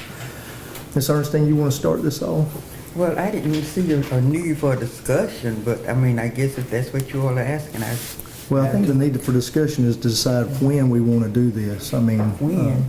yes, Okay. ma'am. I mean, Is next year, do we elect new ones next year? I think it's every odd year, I think is what I had read. That's what I say, I'm not Okay, sure. But, that's now I see what you're saying. but I want you to, I want us to discuss this. I mean, because you know as well as I do, when this thing first began, I actually asked for other people to, because this is a lot. So Matthew and I are the working individuals of the group still, and I do have a busy job, so I'll be glad for discussion here. No, what I was saying that since Mr. Stone is no longer here, we needed someone to serve, to continue to serve the remaining of his time, which would have been all the way through this year and next year, because we only do election of board members on the odd year. Right. So to keep our minutes from reading acting chair, every minute of every meeting, we need to get someone to fill his remaining term, and that way we can nominate vice chair to come, to be in, and then whenever time comes for election, which is 2025, then we Vote for a new one. proceed. And I agree, we do But need a we vice do chair not- too, so. We do not need to Right. keep having meetings month after month saying active chair, and we have no vice chair. So if you are the acting chair, who is our vice chair? Right, and we do need a vice chair, because if something happens, I can't make it, we definitely need somebody to be Exactly, able to stand and that's up all I sit was through. saying. I got you. mean, Yeah. I don't know why I was confused. I I got thought all of us was on the same That page sounds good to as far- me. I'm yes. in agreement, total Get agreement. someone to fill the remaining term Yeah. of Mr. Stone, and then when our time comes for nomination, proceed as, And with that being said, if I'm in order, I would like to make a motion to nominate Mr. Thomas as our chair. Thank you. I'll second that. I didn't disagree with you, I just wasn't quite sure Yeah, what the sequence of events. So right. I don't want you to have the impression that I was disagreeing with you at all. I just wasn't quite sure where we were going, so. All right, so we have a motion by Ms. Ernestine and a second by Matthew. Yep. And I'll gladly accept at this point. Can we get a vote? Aye. All in favor? Thank you, thank you. Now, I'd like to make a motion that well, I guess we can vote for a vice chair at this time, right? And that's, Do I need to make that motion, Ben, or how does that? If you're ready to do that. I'm ready to do it. Let's go ahead and do that if you don't mind. Y'all good with that? So I make the motion, we elect a vice chair at this time. Can I get a second? Second. Glad you seconded that, because we're going to go ahead and make you, no, just kidding. Let's vote on that first. well, I know. Can we vote on that at this time? Everybody in favor? Okay, all Well, I right, so nominate. let's, go ahead, Ms. Is it Ernestine. open for nomination? Yes, ma'am. Let's- Well, I nominate Ms. Paula. Ms. Paula. Ms. Paula has been nominated. Matthew has seconded it. All in favor? Any other discussion? Oh, well, darn it, Ben, don't slow me down like that. I was on a roll there. Yeah. All right, Miss Paula, if you've got some discussion, or Bobby, if we've got some discussion on any of this, you let us know. So, and basically, you would have to be in my place in case I didn't make it or something like that, or if things happen like they did before, you might just have to step in and take take the reins. You better stay. That's kind of what I told them, but okay, Yeah. you're okay with that? Yeah. Okay, all right. It has been nominated by Miss Paula, or Miss Ernestine, that Miss Paula be the vice chair, been seconded by Matthew, all in favor. Aye. Unanimous decision. Okay, we have a chair and a vice chair at this time. Now we have a complete. Now we have a complete board, yes ma'am. And I appreciate the ones that are here that are trying to help us get this back on the right path. So let's see. I guess now we are open. Any other discussion on that? Everybody good? All right, I'm going to open it up to public comments. Anybody have any time? Or Larry, come on up, man. Good morning, board. My name is Larry Neesmith, 877 MJ Cleveland Road. Actually, it's a good morning. I'm glad to be here. And what I want to address to you is that after watching the news last night, I see there's been some changes that's concerning Crawford County. And one thing that really touched me was that, of course, the kind of concerns of the breach that's going on. And of course, we want fair justice. And, we have people that have pled guilty. And of course, we want justice served properly. But my thing is that those that are guilty, we want them to be punished. But for those that are innocent, we want them to be treated fair as well. And by doing that, I think that we need to get a deeper investigation. And I'm asking the board here, you guys, most of you wasn't here during that time, but nevertheless, I think a federal investigation now needs to take place. And I don't know, Attorney, if you can make that happen. Because we have seen that the GBI has opened up some things. We have found now that, that email did happen. These missing emails has been brought to light. Okay? But my thing, guys, if you are innocent, as some of you say you are, let's clear that. Let's let it be known. Because I know that Miss Ernestine, who's like a mother to me, and that's why I fight so hard. I love you guys too, but Miss Ernestine is like a mother to me. And I'm not going to just sit back and let her name be tarnished without me, Larry Neesmith, fighting for her. I know she's innocent. So, Mr. Attorney, call in the FBI, call in ATF, call in the Supreme Court, whoever you got to let's clear her name. Let's clear her name. Because I know she's innocent. And I know she'll testify. I know she will. Because I know she's innocent. And I know these other guys. You say, Mr. Trump, you say you're innocent? Prove yourself. Prove yourself. Let's do it. Larry, and I don't mean to I don't think any of us in here have been charged with anything. No, you haven't, that's what I'm saying. Yeah. But just like now, you're saying people is not turning out to vote. You know why? Because it's like a credit card. When your name is tarnished, people don't want to deal with you. So let's clear our credit, let's clear our name. Let Coffee County stand for something again. And by doing that, we got to prove ourselves. Like me, I'm proud to say, hey, look, I don't run from the law, I go to the law. I go to the law. Because I'm waiting for them to call me. If they call and ask me, Larry, did you see Misty with a laptop? Yes, I did. I can't give you an exact number how long I worked here, but every time I came here, Misty had that laptop. And I tell them, yes, she had a laptop. She had a silver laptop sitting right here. She had another laptop. Yes, it was there. Can y'all say that? I cannot, but Yes, you can, because you sit right there with me. I'm sorry. Yeah, I said, you can say she had a laptop. I'm saying I was never deposed to that. Exactly, but you know she had a laptop, I right? definitely know Mr. she had Chairman, that just a laptop. reminder of the policy this board adopted is not to go into a back and forth. Just It's not a back and out-of-hand forth, but you know she had a laptop. You will see what she had a laptop. it just how out of hand it gets really quickly, obviously. And So- Larry, we understand where you're going. We can tell the truth. What's wrong with telling the truth? Good question, sir. Yeah. What's wrong with telling the truth? I totally agree with you, Larry. Telling the truth is where we should Telling be. the truth is essential to life. You're going to have to give account one day.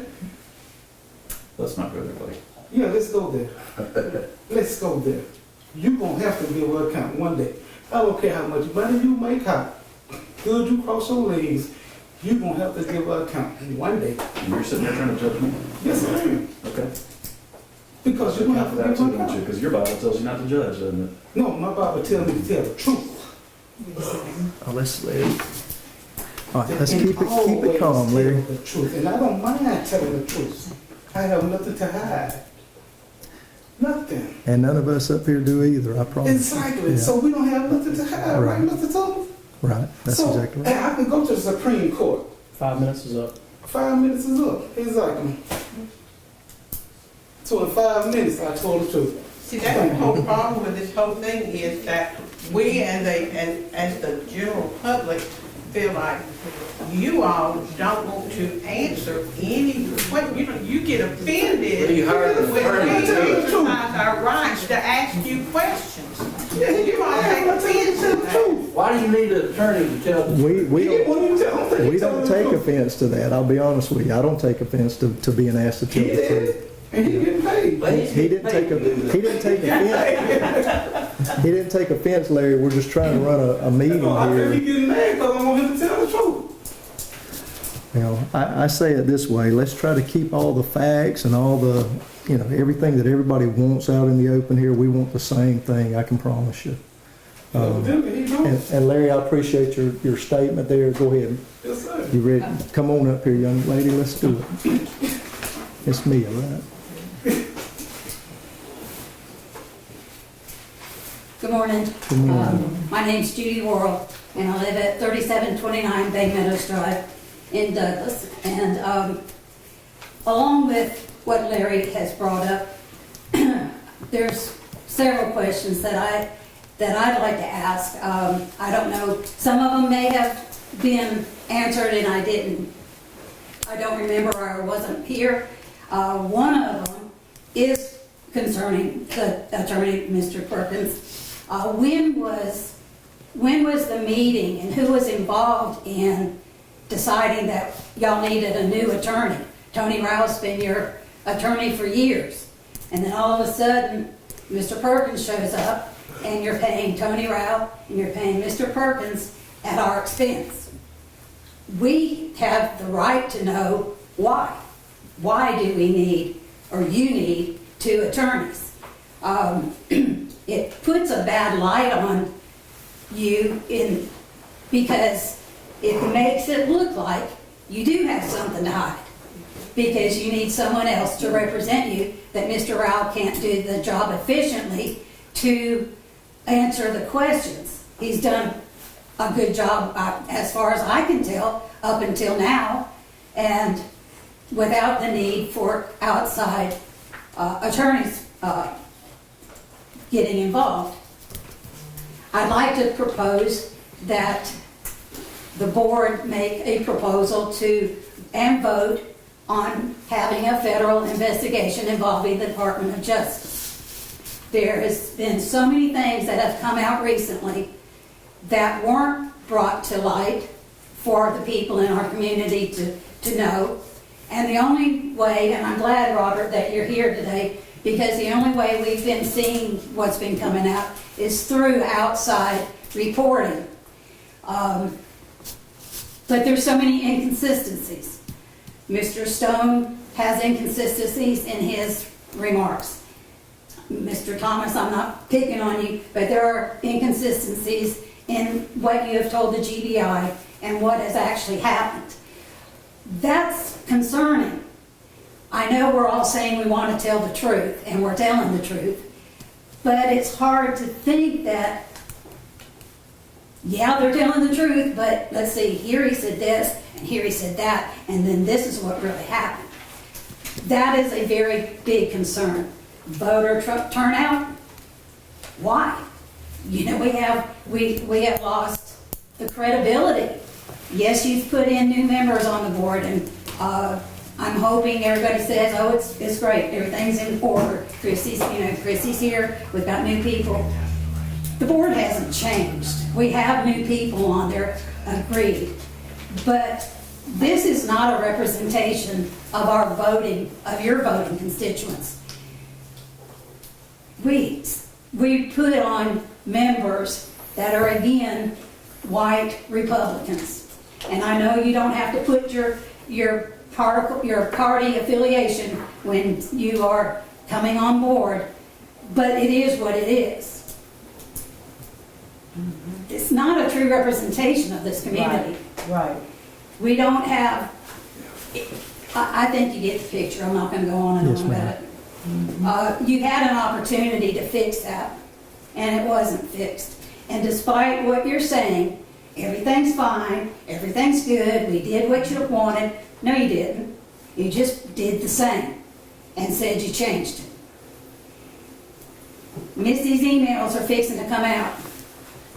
I'm afraid they're going to say a lot of things that people don't want to know, don't want you to know. It's time to come clean before you're caught in a lie. If you're not lying, fine. But if there are things that you know you should let the public know now without your attorney, I mean, that's what all this seems to be. We've got this extra attorney to be there for your defense because it's possible that you're going to be charged. I don't believe that it's over in Atlanta. I don't believe all the people that have been indicted that will be indicted. This is a major case. This is a case that is being talked about all around the world. More than it is in Coffee County, which is shameful. Shameful. The people in Coffee County should be better than what they're doing. We have everybody talking about they're a Christian. We have more churches than probably fast food places, and we got plenty of them. But something's telling me we're not doing the Christian-like thing. We're not doing what we are supposed to be doing. And that is telling the truth, coming clean, and doing what's right and what's responsible as citizens. Protect our democracy. We are one of the very few countries in this world that have the right of freedom to vote for who you want without worrying about is it going to be challenged or breached. It's horrible. It's a blight on this community. And it's a blight that needs to be erased. And anything that y'all can do to get rid of that blight would be very much appreciated. Thank you. Ben, do you mind if I answer that question she had? So now we can do it, I'm next on the agenda after public comments, I can just do it all done. You can do it then? Yes, sir. I'd like to answer for the question she had for me, saying that I made a statement. She made a statement about me that I might have misdirected the GBI. I'd like to answer that myself, right? if you don't mind. Yes, sir, I mean, you're the chair, so Yeah. you can deviate from the. I just want to let you know, I didn't tell the GBI started in 2022. I told them 21. It was a phone deposition. Maybe something got misread there. I never met Miss Hampton or Eric until I came to the board. The video shows that you were with them. They were asking if I was personal friends with them, and I'm not. I don't think that's what they were asking you, if you hung out together. I think that they wanted to know, do you know them? Have you done things with them? That's not what and I'm not going to get into all that, but that's not You what I was opened it up. asked on. Well, I'm just saying, that's not what I was asked on the interview, so I'm not going to do anything but tell the truth. I have no reason not to. Okay. I was here I guess to see how the elections went, to try to learn. That's the only reason I was here. So with that being said, Mr. Ben, go ahead and take the reins there. No, well, Mr. I think we got still public comments. I think there's some more people want to talk. Anybody else got any more comments? Yeah, I've got some. I'd like to request 10 minutes to make these comments. That would require a vote. I'm sorry. That would require a vote. Yeah, I'm saying unless you want to have discussion about it, we leave it to a normal 5 minutes. Yeah, Yeah. Do you want, should we have a discussion about that? You say you need 10 minutes, Jim? Yes, please. Got to have a discussion here. If we need to give, Make a motion. yeah, somebody needs to make a motion to give Jim 10 minutes to speak. Did you make the motion? No. We'd have to have a motion for We've that. got 5 minutes. Yeah. 5 minutes is the. Yeah, so Mr. Jim, you got 5 minutes here. Sorry. Well, good morning, members of the board and Mr. Chairman. My name is Jim Hudson, and I'm a concerned citizen that has appeared before this board on a number of occasions beginning in May of this year, expressing concerns about the breaches that occurred at our elections office beginning in January 7, 2021, and occurred on a number of other occasions during January of 2021. I've expressed my concern that the board has failed to publicly and transparently address the breaches, has failed to inform the public as to how such breaches were allowed to occur, what action, if any, has been taken to correct the immediate causes of breaches, and what are the new policies and procedures that the board has put in place to ensure that this never happens again. While it has become obvious that what many did in connection with the breaches was contrary to the law, I have never advocated pursuing criminal prosecution. Full and a fair investigation and accountability, even at this late date, is something that I urge this board to consider. A number of our citizens, as well as a number of groups outside of our county, have urged the board to act responsibly and fulfill their responsibilities so that these issues may be addressed and corrected so that we might move forward. And you've heard that sentiment expressed by other people here this morning. Your duty under our Constitution and under our laws in the state of Georgia is not to individuals that may have been involved in these breaches, but it is to the public. We are to ensure the public good and to protect the public, and I urge you to do that. For our voters and citizens to have confidence in this board and our election system can only be restored if this board acts. I urge you to take the necessary action to address the breaches that occurred, which today we sit here and we're coming up on 3 years as I figured it out. And we have literally done nothing. You say you have, but we know that you have done nothing as board members. I hear the talk about transparency, but I do not see it happening. Let me give you an example. At the first meeting I attended in May of this year, your chairman told me the board was not even sure a breach had occurred. Some of you remember that. Mr. Perkins was not here for that meeting, but some of you remember what Wendell told me. What he didn't tell the public was that he had already been interviewed by the GBI, and people did not learn this until the GBI report became public. He had been interviewed by the GBI about what went on and refused to answer anything. He didn't tell us that. He didn't tell the public that when I asked him about it at the first meeting I ever appeared before. What he led me to believe is that their position was they weren't even sure the breaches occurred. Now you know can't be true because he was interviewed in connection with the breaches and would not cooperate. Then within a couple of weeks of that special call meeting, where he read a prepared statement and then put the blame on Misty, the board, through their chairman, the chairman stood up, if you remember, read a statement that had been prepared for him and by his new lawyer, or your new lawyer, Mr. Perkins. The statement was not correct. It focused the blame primarily on Misty. Even this board would not approve the statement of its chairman because it was not accurate, it was not complete, it was not thorough, it was not done by an impartial person, as it should have been. What it did is try to focus blame on Misty. Following that meeting, I actually contacted the attorney for Misty and explained to him what the board had said and what the statement that had been read by Mr. Stone. He told me in no uncertain terms, and then I later told the board this, that that's not what Misty says.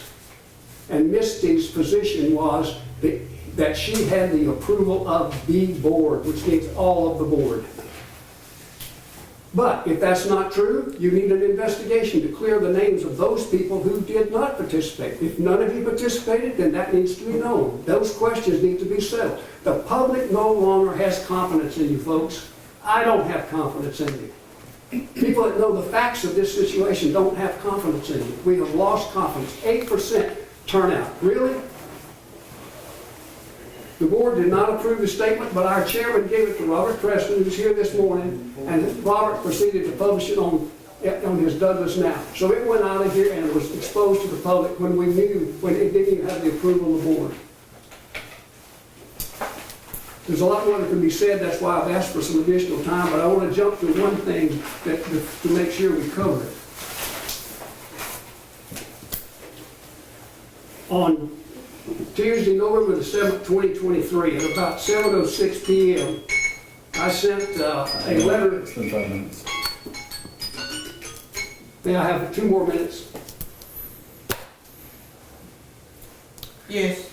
Since this particularly involves a very personal thing. This is personal. Does the board want to allow for personal comment? Well, it's personal. Yeah, I want to It's hear it. public comment. I want to hear it. You're the chair. I'll allow it. Two more minutes. Thank you.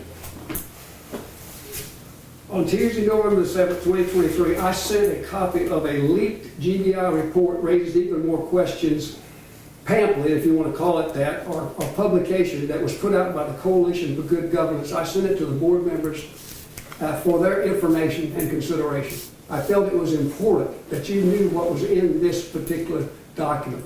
Ever since I've been involved in this case, I have tried to keep you informed with documents, whether it be in the form of newspaper articles, things like this, or whatever. In response to that, I got a note back from Mr. Perkins. Jim, do you not realize there's no one CGG won't attack? I can't believe CGG is now going after Andy. They have zero credibility. Groups like CGG are the reason qualified people, they're talking about you here, the reason qualified people refuse to volunteer to serve on boards. Groups with an agenda will not hesitate to destroy anyone who gets in the way of their goals. It's disgusting. Now here's the part that's really offensive to me. I hope they're paying you well. Oh my God. Now, let me make it clear, Mr. Perkins and members of the board. I have never been paid a dime by CGG. I don't represent CGG. I don't represent anybody. I've worked my tail off to bring this information to this board and to Mr. Perkins, I might add. I have never been paid a dime by anybody. I have incurred out-of-pocket expense by getting copies to provide to you so that you'll have information. I have travel expense. I have copy expense, as well as the hours that I've devoted to this ever since before May of this year. But I thank you for your attention, and I want to make clear one more thing. CGG and Marilyn Marks. What I have found as far as Ms. Marks is concerned is that she is a credible person. And if you have a problem with her or me about something I've said or something she said, you should go to them and talk to her and talk to me and tell me you've got a problem, you need to correct it, and I'll correct it. We have invited the board, the commissioners, at least 3 different occasions to come and learn. And we hope in the future that if there are opportunities for you to do that you'll take advantage of it. Thank you so much. Thank you, Jim.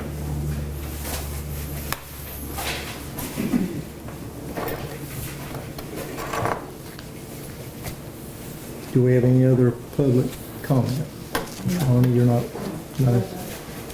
All right, since we don't have any more public comment, Ben, come on and, Oh, is he, okay, I wanted to say something, but I'll wait. Sorry, Lennon was up in front of you. Oh, no, go We're still on the ahead. agenda then, 'cause I'm yes, ma'am, next. go ahead, go ahead, Olivia. Okay, thank you.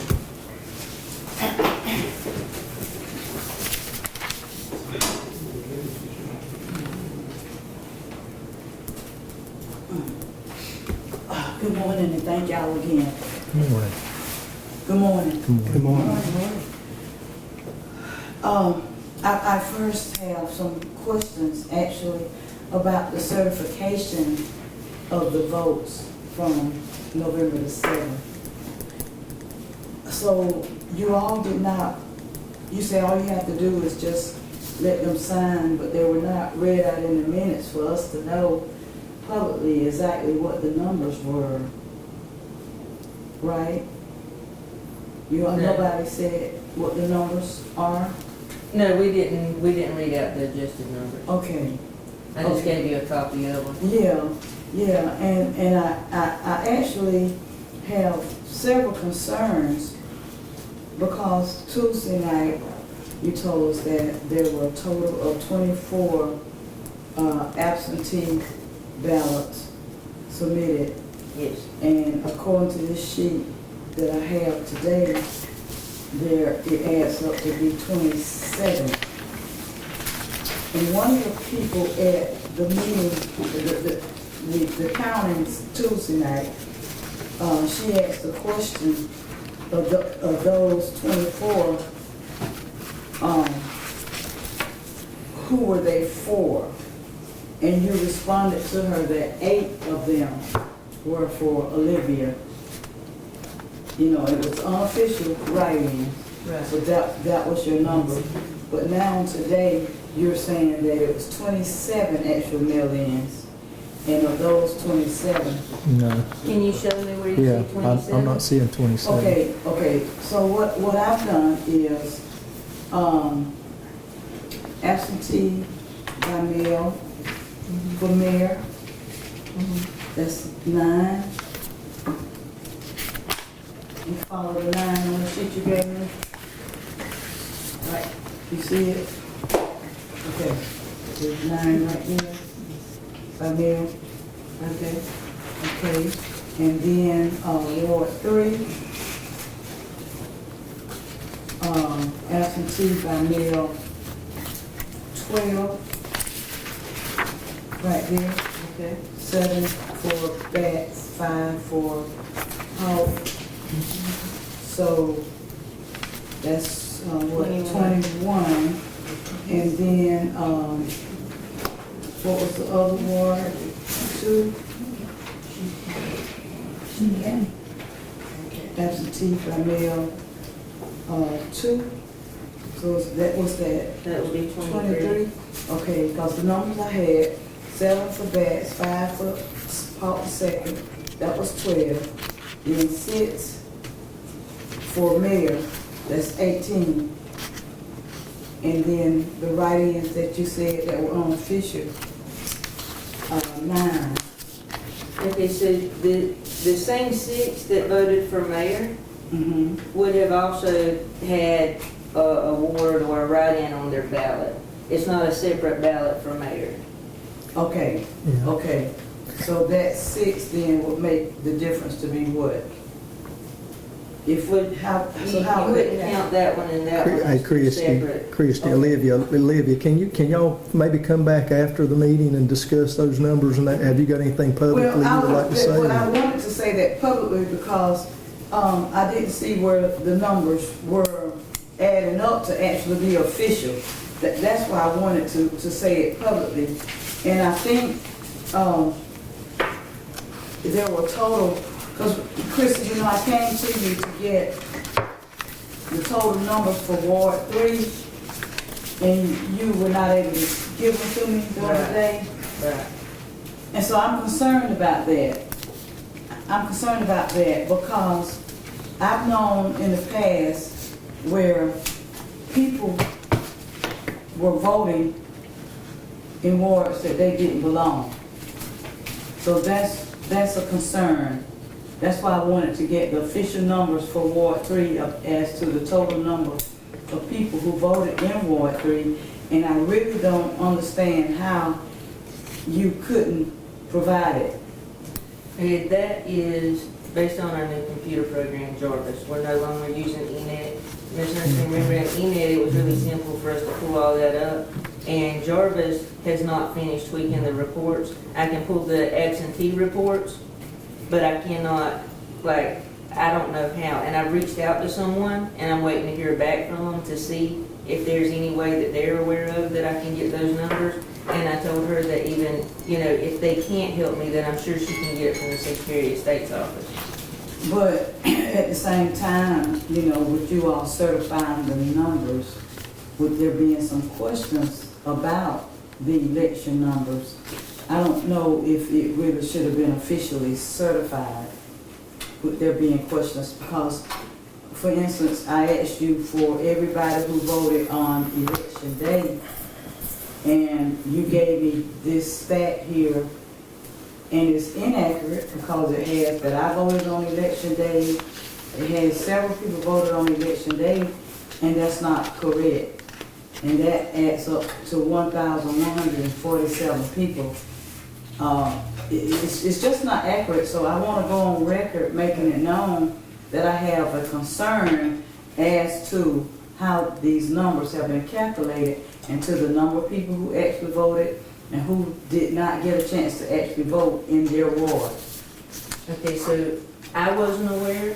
Nobody's come to me between election day and certification to make me aware of any questions pertaining to anything that we should have looked into prior to certification. Well, had I been able to get the accurate report, you know, I could have told you when I went through it, and I see that it has all these 1,147 people that voted on election day.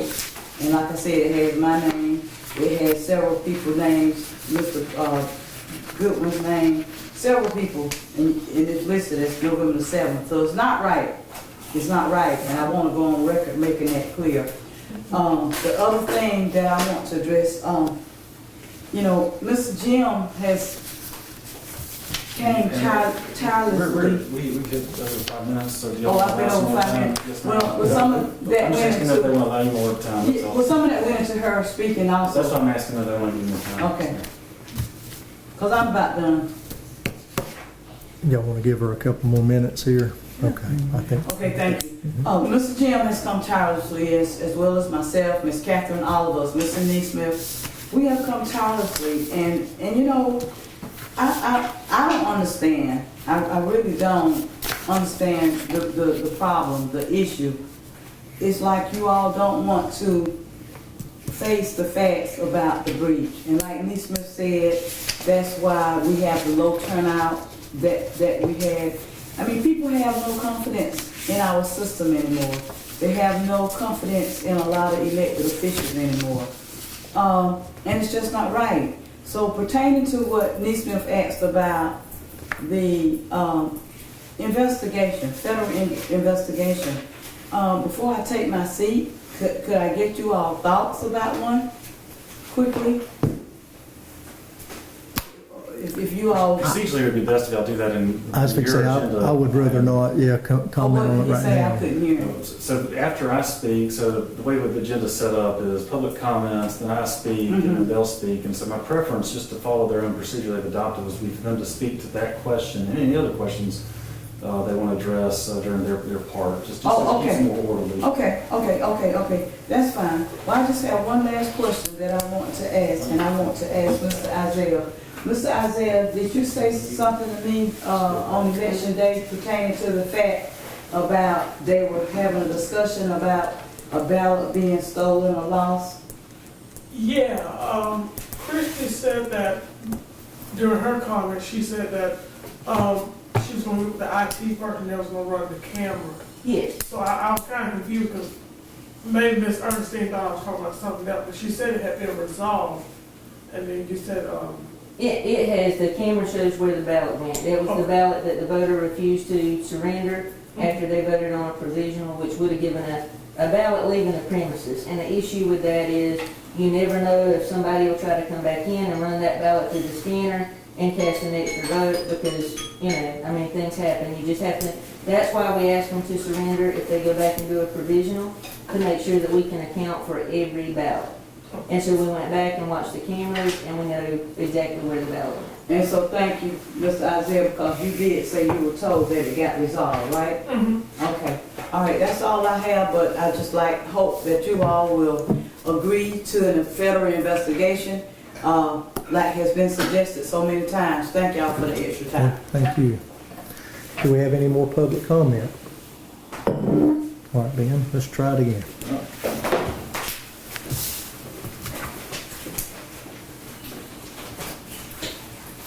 So for the board's edification, what I would like to do is address questions that were asked at the board the last meeting that I was asked to address. And then I wanted to give you basically an update on the legal side of things, litigation, everything else under the sun. And then also encourage you guys to ask me questions as well. You, the board, ask me questions as we go along. So please don't hesitate to stop me. At the last meeting, Mr. Morris asked a few questions about the elections equipment. And I do want also just to preface my remarks by addressing the comment about lack of transparency, because we keep hearing that, but it's hard to hear, and it's confusing for us to hear because of the amount we have said publicly about these events. And so I want you to keep that in mind as everything I say today, because the next time you come to a board meeting and you say there's an absence of transparency, I just got to let you know that on this side of the room, it's hard to understand some of those comments because of the amount of information we continue to provide. But let me continue with this. So, Mr. Morris asked about a series of questions related to the elections equipment that was taken, and so by the Secretary of State. So in other words, there's this breach in 2021 that we all know about. We've all been talking about it today, right? What happened to the election equipment? Mr. Morris wanted to know. Election equipment, also Mr. Morris asked first, was the election equipment replaced because of the breach? That's my interpretation. It was a two-part question, but essentially that was the question. Was there a need to replace it? Right. There was no need to replace it other than because of the breach. But I want to preface all that by saying this was a Secretary of State decision, right? So the Secretary of State paid for the equipment that was replaced. It was their decision to replace it. And I think that answers your question. Is that right? No. What was the cost and who paid for it? Okay. I just said the Secretary of State paid for it, and that's so they would be. What was the cost though? Yes, sir. The amount. Okay. Let's not do this again. Okay. So they. That's our money. That's taxpayers' money. Ben, What was the cost? allow me for just a second, please, if you will. Are you asking the cost to Coffee County? I'm asking the cost overall. The Secretary of State did not disclose that to us, is my understanding. I don't know either. So everybody in this state paid for that? That's my current understanding. That would be our understanding. They didn't give us an estimate, is my understanding. So and what I was going to say, I heard there was $450,000. Before the rest of them, $450,000. Okay, so, and That's what I was told.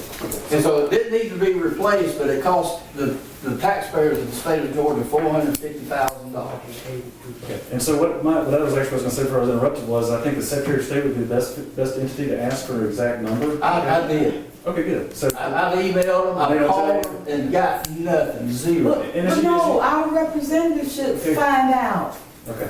They should find out from the Secretary of State. They should ask. How about the Board of Elections? They should find out. That's what I'm saying.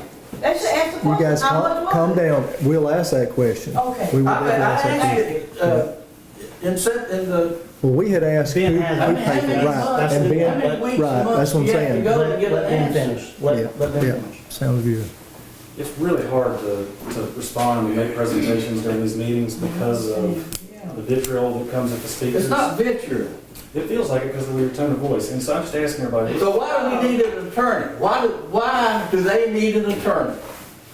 Do you hear yourself? I can ask them questions. Can I answer that? Why do we need to pay for an attorney? Ronnie, I'll That's answer my that. money. You were also awfully nice. After the last meeting, sir, after the last meeting, you came and shook my hand. We talked for 10 minutes. You told me how. That's fine. That's great. Stop And we interrupting. will afterwards. Can you stop interrupting me? Ben, your comments are out of line. Okay.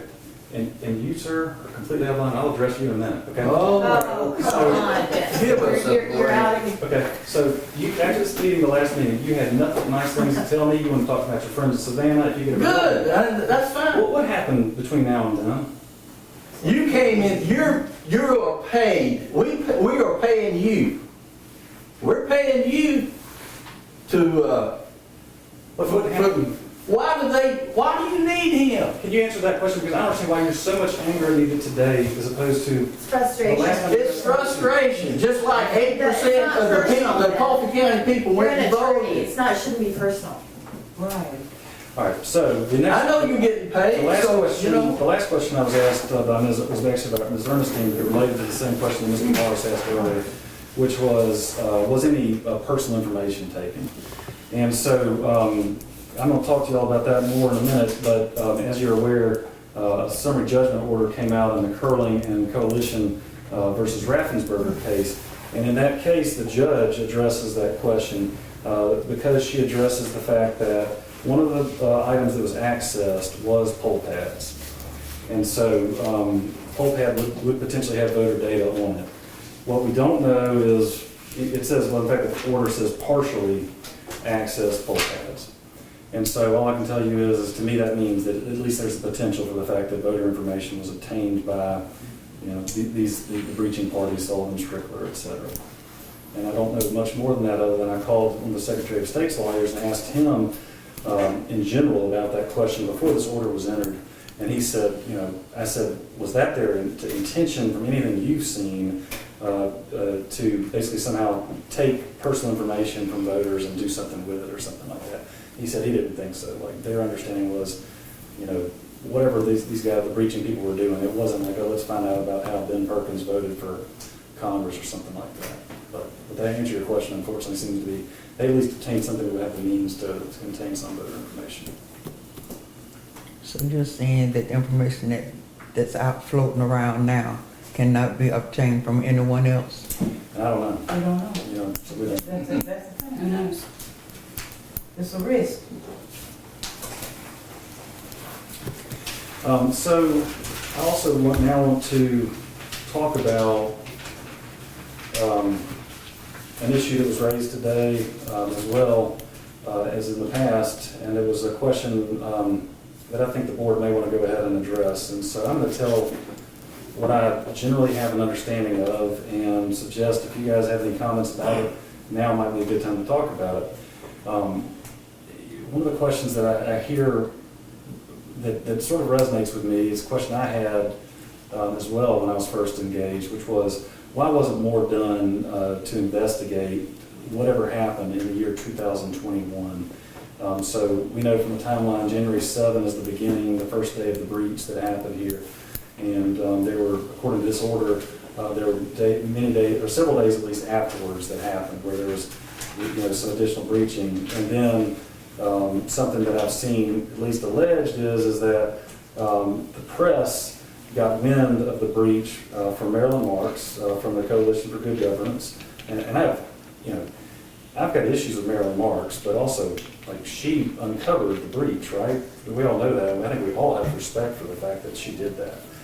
So that came out, and then the question that I've heard repeatedly asked from members of the public is why wasn't more done about that in the year 2021?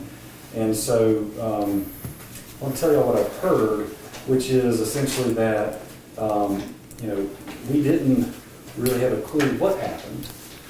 We had an understanding, at least, that the State Elections Board, Secretary of State, whoever was looking into this, and otherwise, I've generally heard is that the board felt like they didn't really know much else. And I'll also just say from my experience representing boards is that boards of elections know that they are being overseen by the State Elections Board. If we have a mistake that's made during the conduct of elections, the board knows that they will be called for the State Elections Board. There'll be an investigation, and they'll find out what happened, and there may be a citation or some kind of a reprimand. And I'm talking just as simple as if you had a camera that actually was pointed at a voting machine, and that report of that was made to the State Elections Board. Just as an example, you would come before the Elections Board because that's a violation. You can't have a camera pointing at that voting machine while somebody's making a vote. So, point being is that I have a general understanding that a county board of elections would expect the Secretary of State to be conducting an investigation, stuff like that. But I wanted to ask, and Ms. Ernestine, I hate to put you on the spot, but I think you were the chairman back then. Is that generally accurate as far as why more was not done in 2021 on the board side of things? Was it just like a lack of knowledge of what that was going on, or? At the time that it happened, we Yes, didn't ma'am. know, or I didn't know. And Matthew, how about you? Is that also? I was on. And James found out before we did. Did he ever show you that letter that he said that he made us aware of? That he sent to the Secretary of State, James Barnes? No, I never saw that. No, I didn't either. And he claimed when he sent that to the Secretary of State that he gave us a copy. And that had my name on it It also. had your and name I know on it I as well. didn't see it. He No. never gave me a copy. So, And yeah. I was, when I first saw that in some of the discovery documents, that one of the emails that came through, I was just blown away. Because apparently he knew way before we did. And he's the one that notified the Secretary of State. So, I think that's very safe to say that we didn't know a whole lot about what was going on. yeah.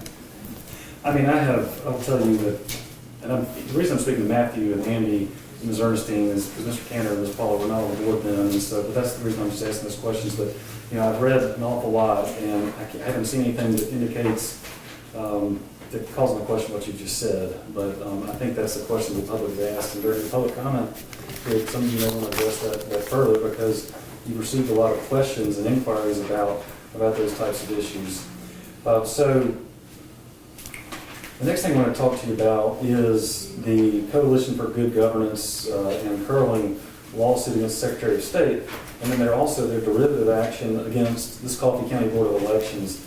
And again, I wanted to talk about transparency here. We certainly, with regard to the action that has been filed by the Coalition for Good Governance against Coffee County Board of Elections, we can go into executive sessions as pending litigation if you desire to do so.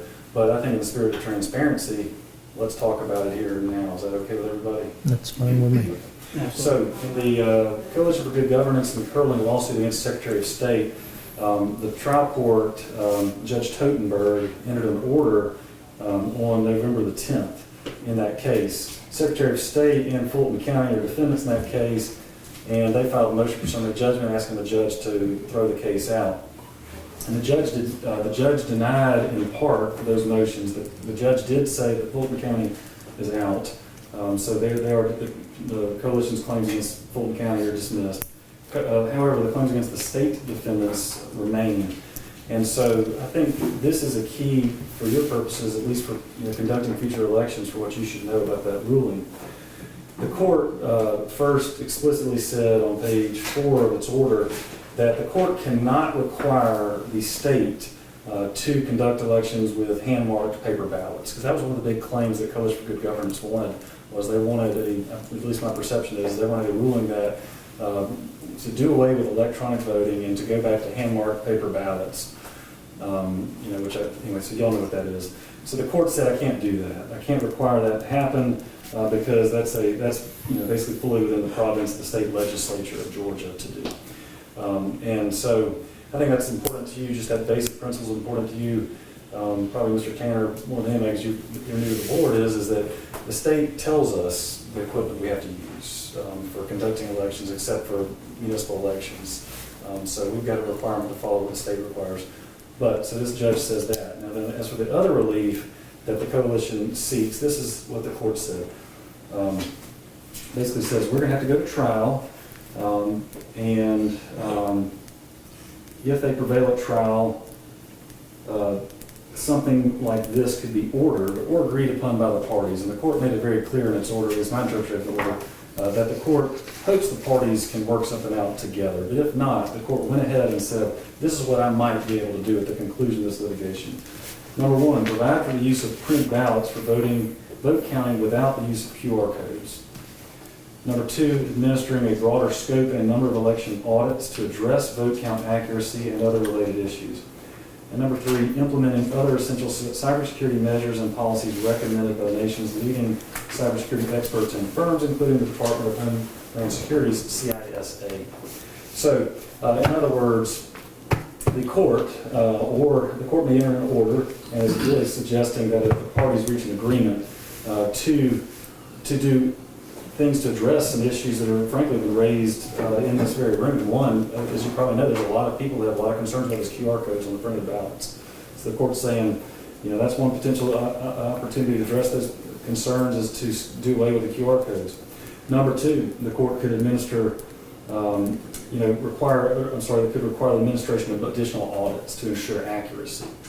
And then number three is implementation of other cybersecurity measures and policies that have been recommended.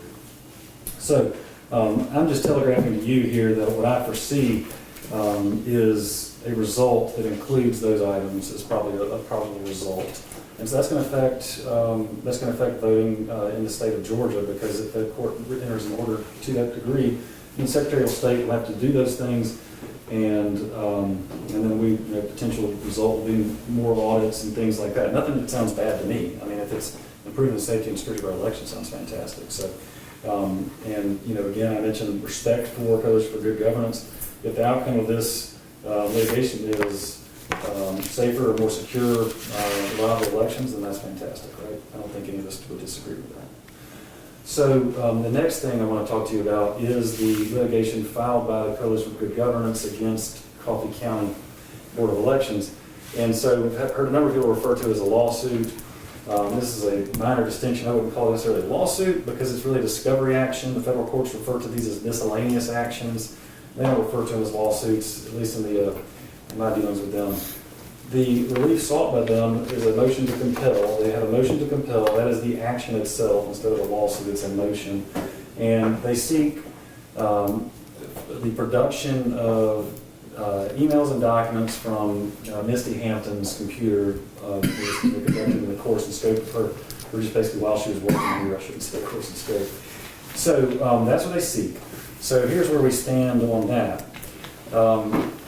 The computer that was obtained by, that Ms. Hampton used was a desktop computer, and that computer was taken by the Georgia Bureau of Investigation pursuant to a search warrant.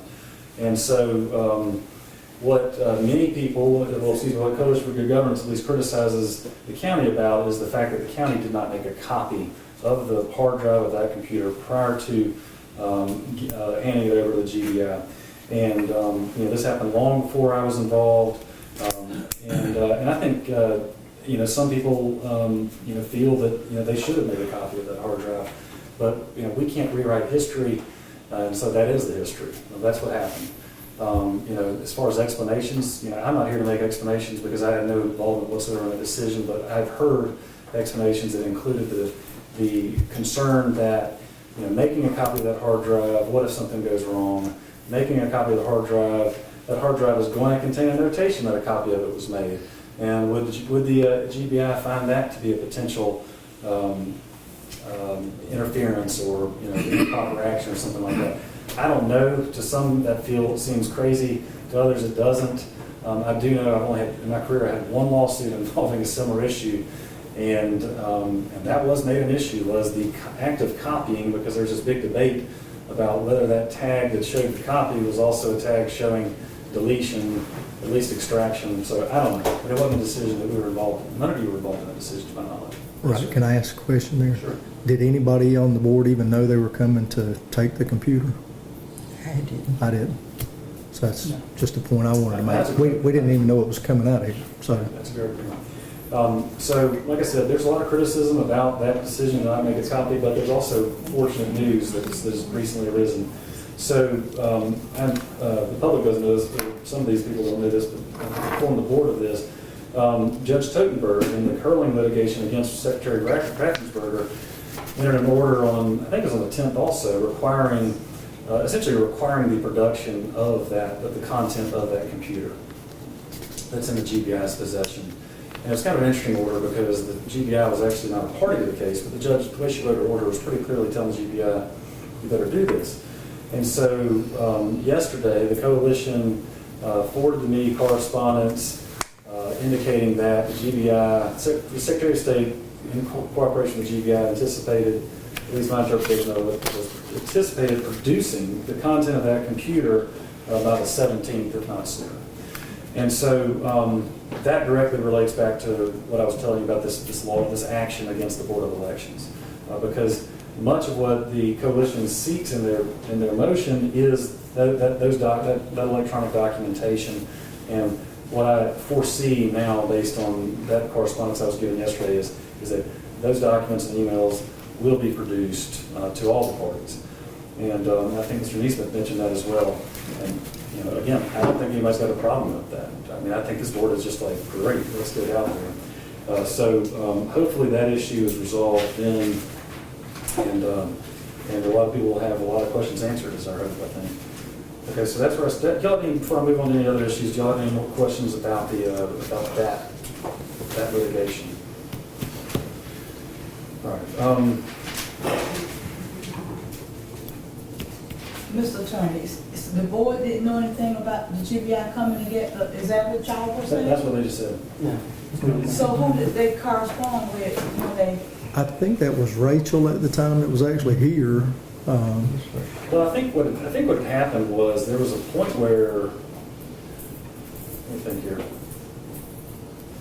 It's county property, so It's I county, would yeah. assume they probably just let somebody in the county know. I was just trying to remember. My understanding is they just kind of showed up that day and had a, Right. I believe, I'm not 100% sure, I believe they had would be a Search search warrant for Right. it. And I'm not an attorney, of course, and just showed up with a warrant for it, I believe. Yeah, and when they started, and I can tell you this too, right, you're right with Rachel, because when the GBI, I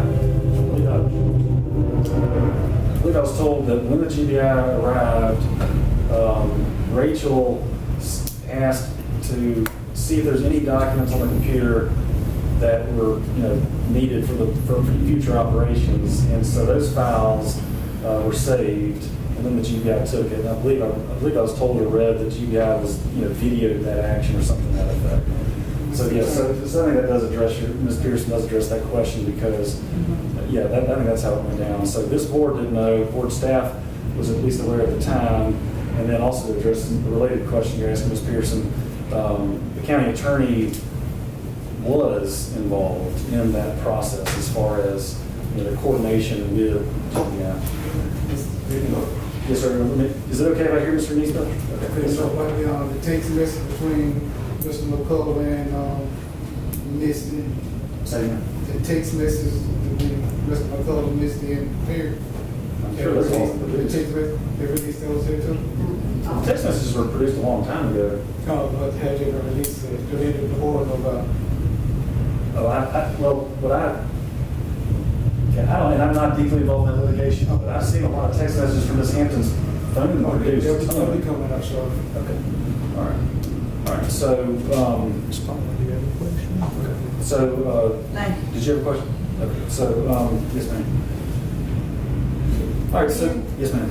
I will say that I was there the day they came and got the computer. So Rachel didn't have a computer, like, for the rest of that week, and I want to say part of the next week, maybe. We worked off the same computer after that and did other things in the office, packing up for the move and that type of thing. And her computer wasn't replaced with a new one until we got over here in this new office. At which time, because my computer was out of date also, at which time they replaced both. All right. So now I need to answer some questions that the public asked. Unless somebody wants me to address anything else. I got one more, I'm sorry. So they brought you a new computer over here? When we moved into this building. Is that a county, is it tagged, the whole bit? Is it a county Yes, sir. tag computer? Okay. And while Rachel was here, also, we were issued a laptop by the county, and it has been tagged, Okay. Just want to make and sure. we've got track of it. The computer in the film, we saw Misty walk out with a computer. Was that her personal computer? And has that been? Thank you, I'm glad you brought it up. So we are working on that issue, and it is confusing to me. There is a laptop computer that you see her in possession of, and there's also, and then James Barnes, when his deposition was taken, he referenced two laptops. He referenced an old Toshiba. An old Toshiba laptop, and then also an old, I forget the acronym, but anyway, it's an elections software type company computer. And so he referenced 2 of those computers. There is an old Toshiba that's still stored in the county's vault, but this SES or whatever it is computer, not aware of where that is. And also the thing is like you asked about, Mr. Chairman, you asked about tracking. And tracking was a challenge, but then Christie located a laptop, and it's this old, it may be the old SCS computer or something like that. And it shows them manufactured in 2019. It doesn't have a barcode, county barcode on it, which could indicate it's a Secretary of State computer. So we're going to work through that issue as well, and produce it, make it available, whatever else needs to be done. But still no certainty. And the computer that Christie found is not the one showing that video. So That's not the one that the GBI got. No. No, the one they got's a desktop. Yeah. Because I sent them pictures of it. Okay. the one that GBI got. Like, this just happened. Like, I had never even seen it before. It just happened this week. So the GBI desktop computer, we still think that's got it. I mean, that's, James Barnes said he thought that was the computer she used the most. I'm assuming, because you were here at some point there, is that right? Is that what she used too? I wasn't. Oh, you weren't here when this was here, that's right. So, all right. Do we know if the GBI has asked Misty about the laptop? Do we know anything about that? I don't. I called Misty's attorney and asked her, and I asked him, and he said she didn't have a laptop. She didn't use one here. Okay. Okay, so next, what I'm going to do is address some of the public questions that were raised. Question about a federal investigation. We certainly cannot order a federal investigation. We have no authority whatsoever over the federal. We don't have authority over very much, honestly. Practically speaking, I would be shocked if the federal government would be willing to conduct an investigation when the district attorney is. Fulton County has the indictments pending, and when so much is going on, parallel investigations often clutter up each other. I would expect the federal government would defer, but it's possible. Private citizens can request the conducting of federal investigations as well. But certainly, if y'all have any desire to talk further about that, just let me know. My advice is not going to address you without policy questions. I would just tell you, the odds, in my view at least, of a federal investigation being launched while there is a pending criminal investigation and prosecution, it would seem unlikely to me. And also, it has been so highly publicized. Merrick Garland certainly is aware of where Coffee County, Georgia is. Unfortunately, right, because we'd rather, that not be the reason Merrick Garland may know where it is, but I have a strong feeling that the federal government's aware and is aware that the district attorney in Fulton County is conducting an investigation, and I think they would be deferential to that. Another question was asked about me and why was I engaged, when was I engaged, all that kind of thing. And so, and I've addressed this before, but I know you weren't here at that meeting, and so I think it's fair for me to answer your question as well.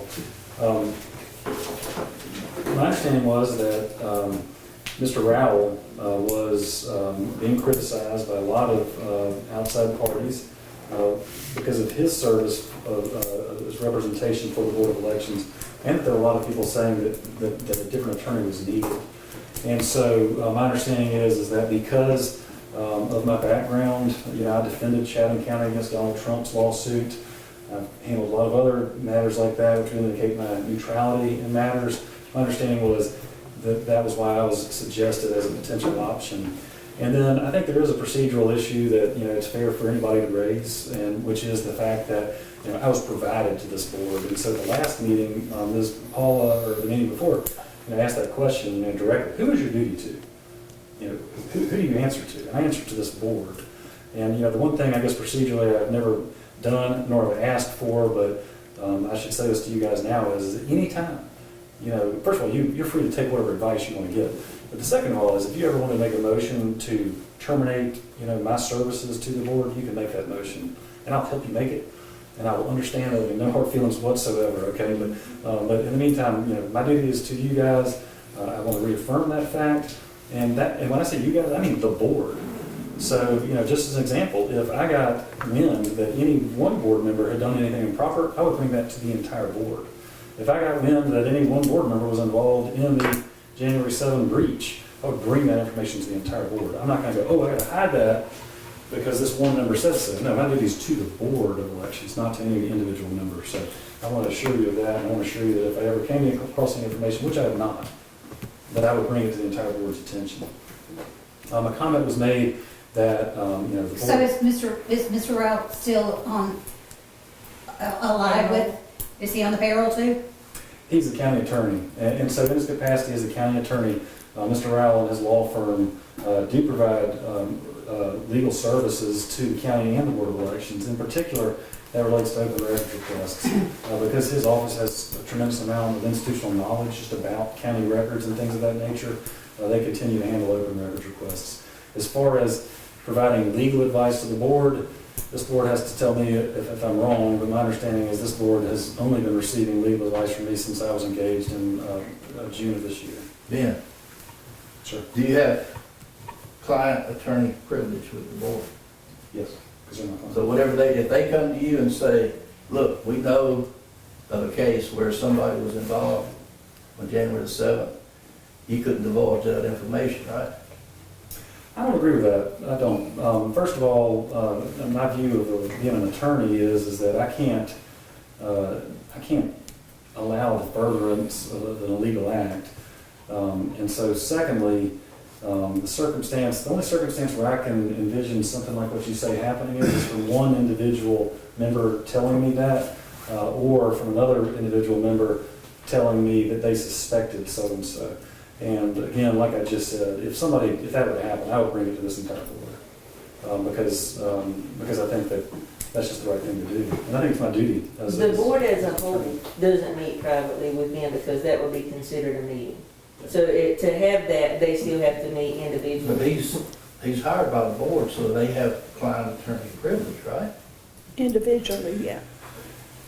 Well, we can address that concern another way, because I think it's fair enough for you to ask that question. And so let me ask the board. If you members of the board, if I was in an executive session and I came to you and I said one of you, and I told you who it was involved in the January 7 breach, would at least 3 of you vote to disclose that publicly and to take whatever action you felt was necessary? Yes. Yes. Paul, yes. Yes. Ernestine? Yeah. I'm seeing all 5 of these heads nod. So, I mean, and frankly, and I'll just say this too, just as and this is what lawyers do. If I got unanimous direction to not disclose something, and if I didn't have an ethical or legal duty to disclose that information, and it involved something that was illegal, I would withdraw. I'm not going to participate in that. I'm a very big believer in secure and safe and accurate elections. That's just part of my moral fiber, honestly. And being Miss Ernestine's got a... Yes, ma'am. I want to go back to something you said. You said that we have the right to terminate you, if we wanted to. But I kind of disagree with what you're saying about that, because we didn't hire you. And I think we can't terminate someone that we didn't hire. Well, what I was going to get at on that, I mean, that's kind of that procedural oddity, right? Is because you've got a budget. It's a budget set by the county, right?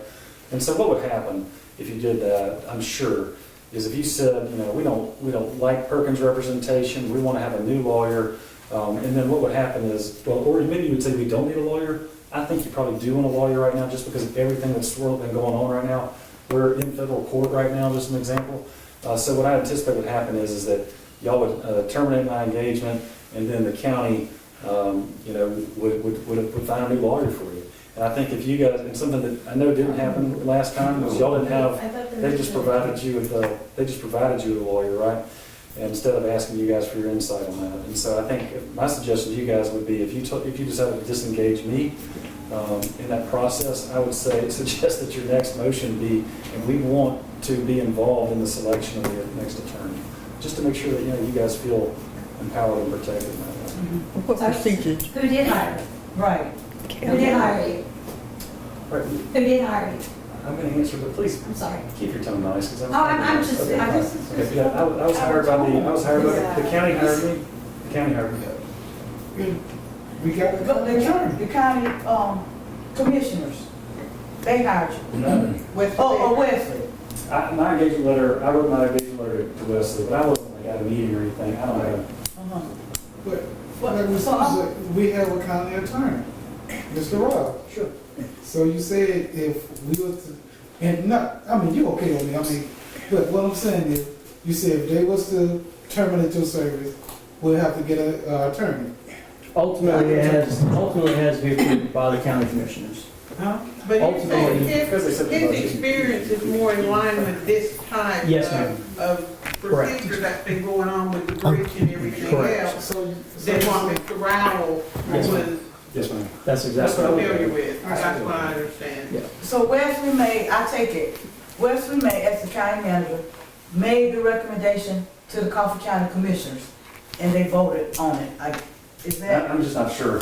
All I know is I just wrote an engagement letter, and my engagement letter said, you know, this confirms that you're gonna be paying my bills, and my duties are to the Board of Elections. I answer to the Board of Elections. And so how did that engagement letter come about? I'm just trying to understand. That's what I want to know. Did you request or did someone contact you saying we need an attorney and you? I think the managing partner of my law firm was contacted and asked who at all remainer, you know, specializes or has a specialty in elections law. They said Perkins. Okay, thank you. So then Ms. Worrell, you made a comment about, you know, having a lawyer puts a bad light on the board, and, you know, I get why people say things like that. You know, it's like I've heard, you know, criminal trials, well, you know, you can't even say this in criminal trial. People love to try and say it, you know, well, why are you taking a stand? If he's innocent, he should be an open book, you know, and well, if you're innocent, you don't need a lawyer. Well, you know, I wish that was true, but I would say there's a lot of innocent people in jail right now. I'll just tell you that, you know, and so I feel like protection is a lot of times needed by people, even if they've done nothing wrong. Sometimes people just need to have their hands held through a difficult, turbulent time. You know, lawyers are also they're called attorneys and counselors at law, and we try and counsel and help guide folks to the right result. And so, you know, that's part of really what I see myself doing. I mean, you know, again, like I've heard a lot of these comments about transparency, but I will say this at least, you got to give me credit for one thing is once I got on this board, beginning to serve on this board, you know, you had a lot more comments than have ever been made before, and you know, I'll take some credit for that. You know, I've been trying to open things up and make sure that, you know, we try and address answers, and so, you know, I understand there's a lot of frustration out there, but I do want to let you guys know that, like, I am doing my best, you know, as an attorney and counselor to try and, you know, address these concerns. I view that as one of my roles. Yes, sir. Well, I'd just like to address Ron. He asked about the attorney, why we thought we needed one. We are inundated, I'm talking about inundated with open records requests. And I mean, there's hundreds, if not thousands of pages of litigation that were involved. I can't read through all that. Andy, I understand it. It's really sad that it's got to this point. It is. It really is. I just wanted to answer that for you. I have full confidence in being. It goes back to my, you know, when you lose, just tip your cap to the other team and prepare for the next game. Admit a Yeah, mistake. don't blame, you know, losers blame others for their losses. Well, Ron, I'll tell you what, I'm from Florida originally. I had some buddies from Florida call me and tell me our board was a bunch of liberal pigs. I've had some friends here that were Democrats, some who were a bunch of old conservative idiots. I had a friend the other day that was an independent say that we're letting both sides use our board to grandstand and that we're a bunch of political hacks. I'm sitting here going, wait a minute, in 1 week, I've had people from both sides of the fence and in the middle tell me that I was on a different side. And I'm on nobody's side anymore. I don't even care about politics anymore. Well, I just want, you know, I almost didn't vote the other day. I know that's terrible. I know I'm getting recorded right now. I almost didn't vote because all I want is for everybody to get a chance to vote and it to be fair. And I don't even care anymore. at this point in time, you are in a lose-lose situation. And people that I've considered friends all my life have accused me of things that I would have never dreamed just because I sit on this board. And I told you, y'all, I stood right up there at the last meeting, and said, we're here because of one person. And that person wasn't me. No, I know that, and that's the sad part. We're here, our country is in this because of one person. Okay? And regardless of how I vote when I go into a booth, I want everybody's vote to count. The very first election I ever did, I stood outside the gym, I believe Miss Ernstine was there with me, and watched an old man who was mostly blind, and his daughter, I believe it was his daughter or his niece or somebody told us he was mentally disabled, cry and bawl because somebody had stolen his ballot and had voted for him. And gave me an unbelievable resolve. I'd never, I mean, I've heard about stuff like that, but I'd never seen it in In person. another country, right? I'd never seen it in person. I stood out there and cried with the man. Yeah. All he wanted was to vote. Now, he was not the brightest, he couldn't see, but he said, I listen to the news and I take time to understand, and I just wanted to come in here and vote today, and somebody's taking that from me. But people in other countries die for that I opportunity. understand that. But I will tell you that the people on this board try to do everything they can. And what the people that's sitting here, that come up here and criticize us, don't understand is at least some of us that sat down with the GBI were told, y'all keep calling for us to do this and to do that. What I was told by a GBI agent is if you go out and go talk to people about this, and you go out and you try and do your own investigation, you go out and you try and rattle the bushes, we will arrest you for interference in this investigation. Do you understand that, Mr. See, nobody's ever said. That's important to know. They told us, or they told me, I don't know if they told them, but they told me, you don't need to talk about this. Yeah. You know nothing about it, that's the best place you can be. Wow. Now, I don't think And that that's- was right, because if you know something, you know something. But trying to actually go out and handle an investigation, no, y'all shouldn't have done that. Well, Coming to the what public. they told us, or what they told me at least, is it's their place to go investigate, their place to collect evidence. I agree. And so if we're out there collecting evidence and doing investigations, they feel like we're But interfering. that's not what we're asking y'all to do. But Matt, We were simply asking the board to let the public Let know the public what has know. happened. That's all we came here asking. Man, for. that would be a great point if you let the public know that the GBI says, look, that's I'll be their honest with you, business. it scared me to death, I don't want to talk about it. Yeah, they told me all the I time. don't want to go to jail. Right, I understand that. But let our people in our county know. If they even charge me with something, I could lose every license, I'm a financial planner. I can lose every license I have just because they charged me. Exactly, then free yourself. Huh? Then free yourself. By what? By telling them. Let the public know, I just told you the truth. But what I'm saying is if they charge me, not just people in this. all they gotta do is charge me, and I can lose every license I have. If you ain't did nothing wrong, What I'm saying, if they charge me with interference, they can't charge you with interference.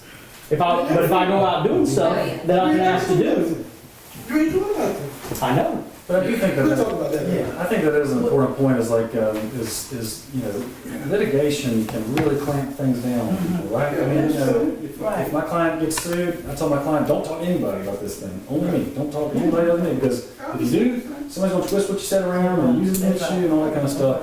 Criminal investigation, something you have to overcome, it'll pucker people up, so, but I understand the public feels like, information not being provided, but I'll just tell y'all, back in 2022, I can understand, I wasn't here, I can understand why this board's kind of fuckered up, because the GBI's all over the place. But hearing him say that today, And his that battery's sheds about a dead on little, the camera too. different so light on how we I need have to been go. feeling as the public, as not hearing anything from y'all. You see what I'm saying? Can I- We just felt What like do you want us to do? I mean, let me, we wanted to Well, know let me ask from the you- board Okay, that we there have- was a breach. And okay, something and we would happen. have been talking about this But not. Here's a y'all have reporter gone right here. public. Here's a Y'all have reporter gone right here. public. right here. There's a reporter right there that has Douglas now. Let him ask you some questions, and get the information out to the public. Not from Washington Post, not from the LA Times, not from. We can the tell Guardian. you what we know. But have you told the entire county, which that 8% of the county voted? I mean, good grief. Yeah, y'all. Well, you But I don't think Will you government find out? really wanted to cover it. I don't think so. Y'all, I will say, we've only, Mr. Wilkerson probably will, but I want to thank you, this is my last comment. I want to thank you because out of coming to the meetings, this and the county, we, public, has never had an opportunity to have dialogue like you have allowed with trying to come get information out. So I thank you for that, because we haven't been afforded that opportunity. Christie, want to talk about voter turnout real quick? This is something one of us was going to address. I just want to let you guys know his battery's about to die, so we. Not better, but my card. Okay, so we may only have a few minutes of video left, but. Okay, I'll keep it simple. So 8% in this election, which we had no state or federal candidates on the ballot. But I do think people should be aware that we had a 37%, like 36 point something percent turnout in Broxton where we had more contested races. And in like the last year or two, since the breach, we have had actually a really good turnout for any race that's had a state or federal candidate on the ballot. It's not uncommon in just local races with no state or federal candidates and no parties being involved that it's a lower turnout. I can get numbers for the next That's, meeting. yeah, from the last, yeah, if you don't mind, that would be great. Yeah. Thank you. There was 8% turnout on the E-Splice, which I guess that's technically, quote, contested, because there's a yes or no vote, but for the contested elections, your lowest was 27.19% for the Polk versus Bax election, and the other ones were, the other two contested elections, which were Broxton Mayor and Broxton City Council, was 36.76% turnout. I don't have a historical comparison, but that's not terrible.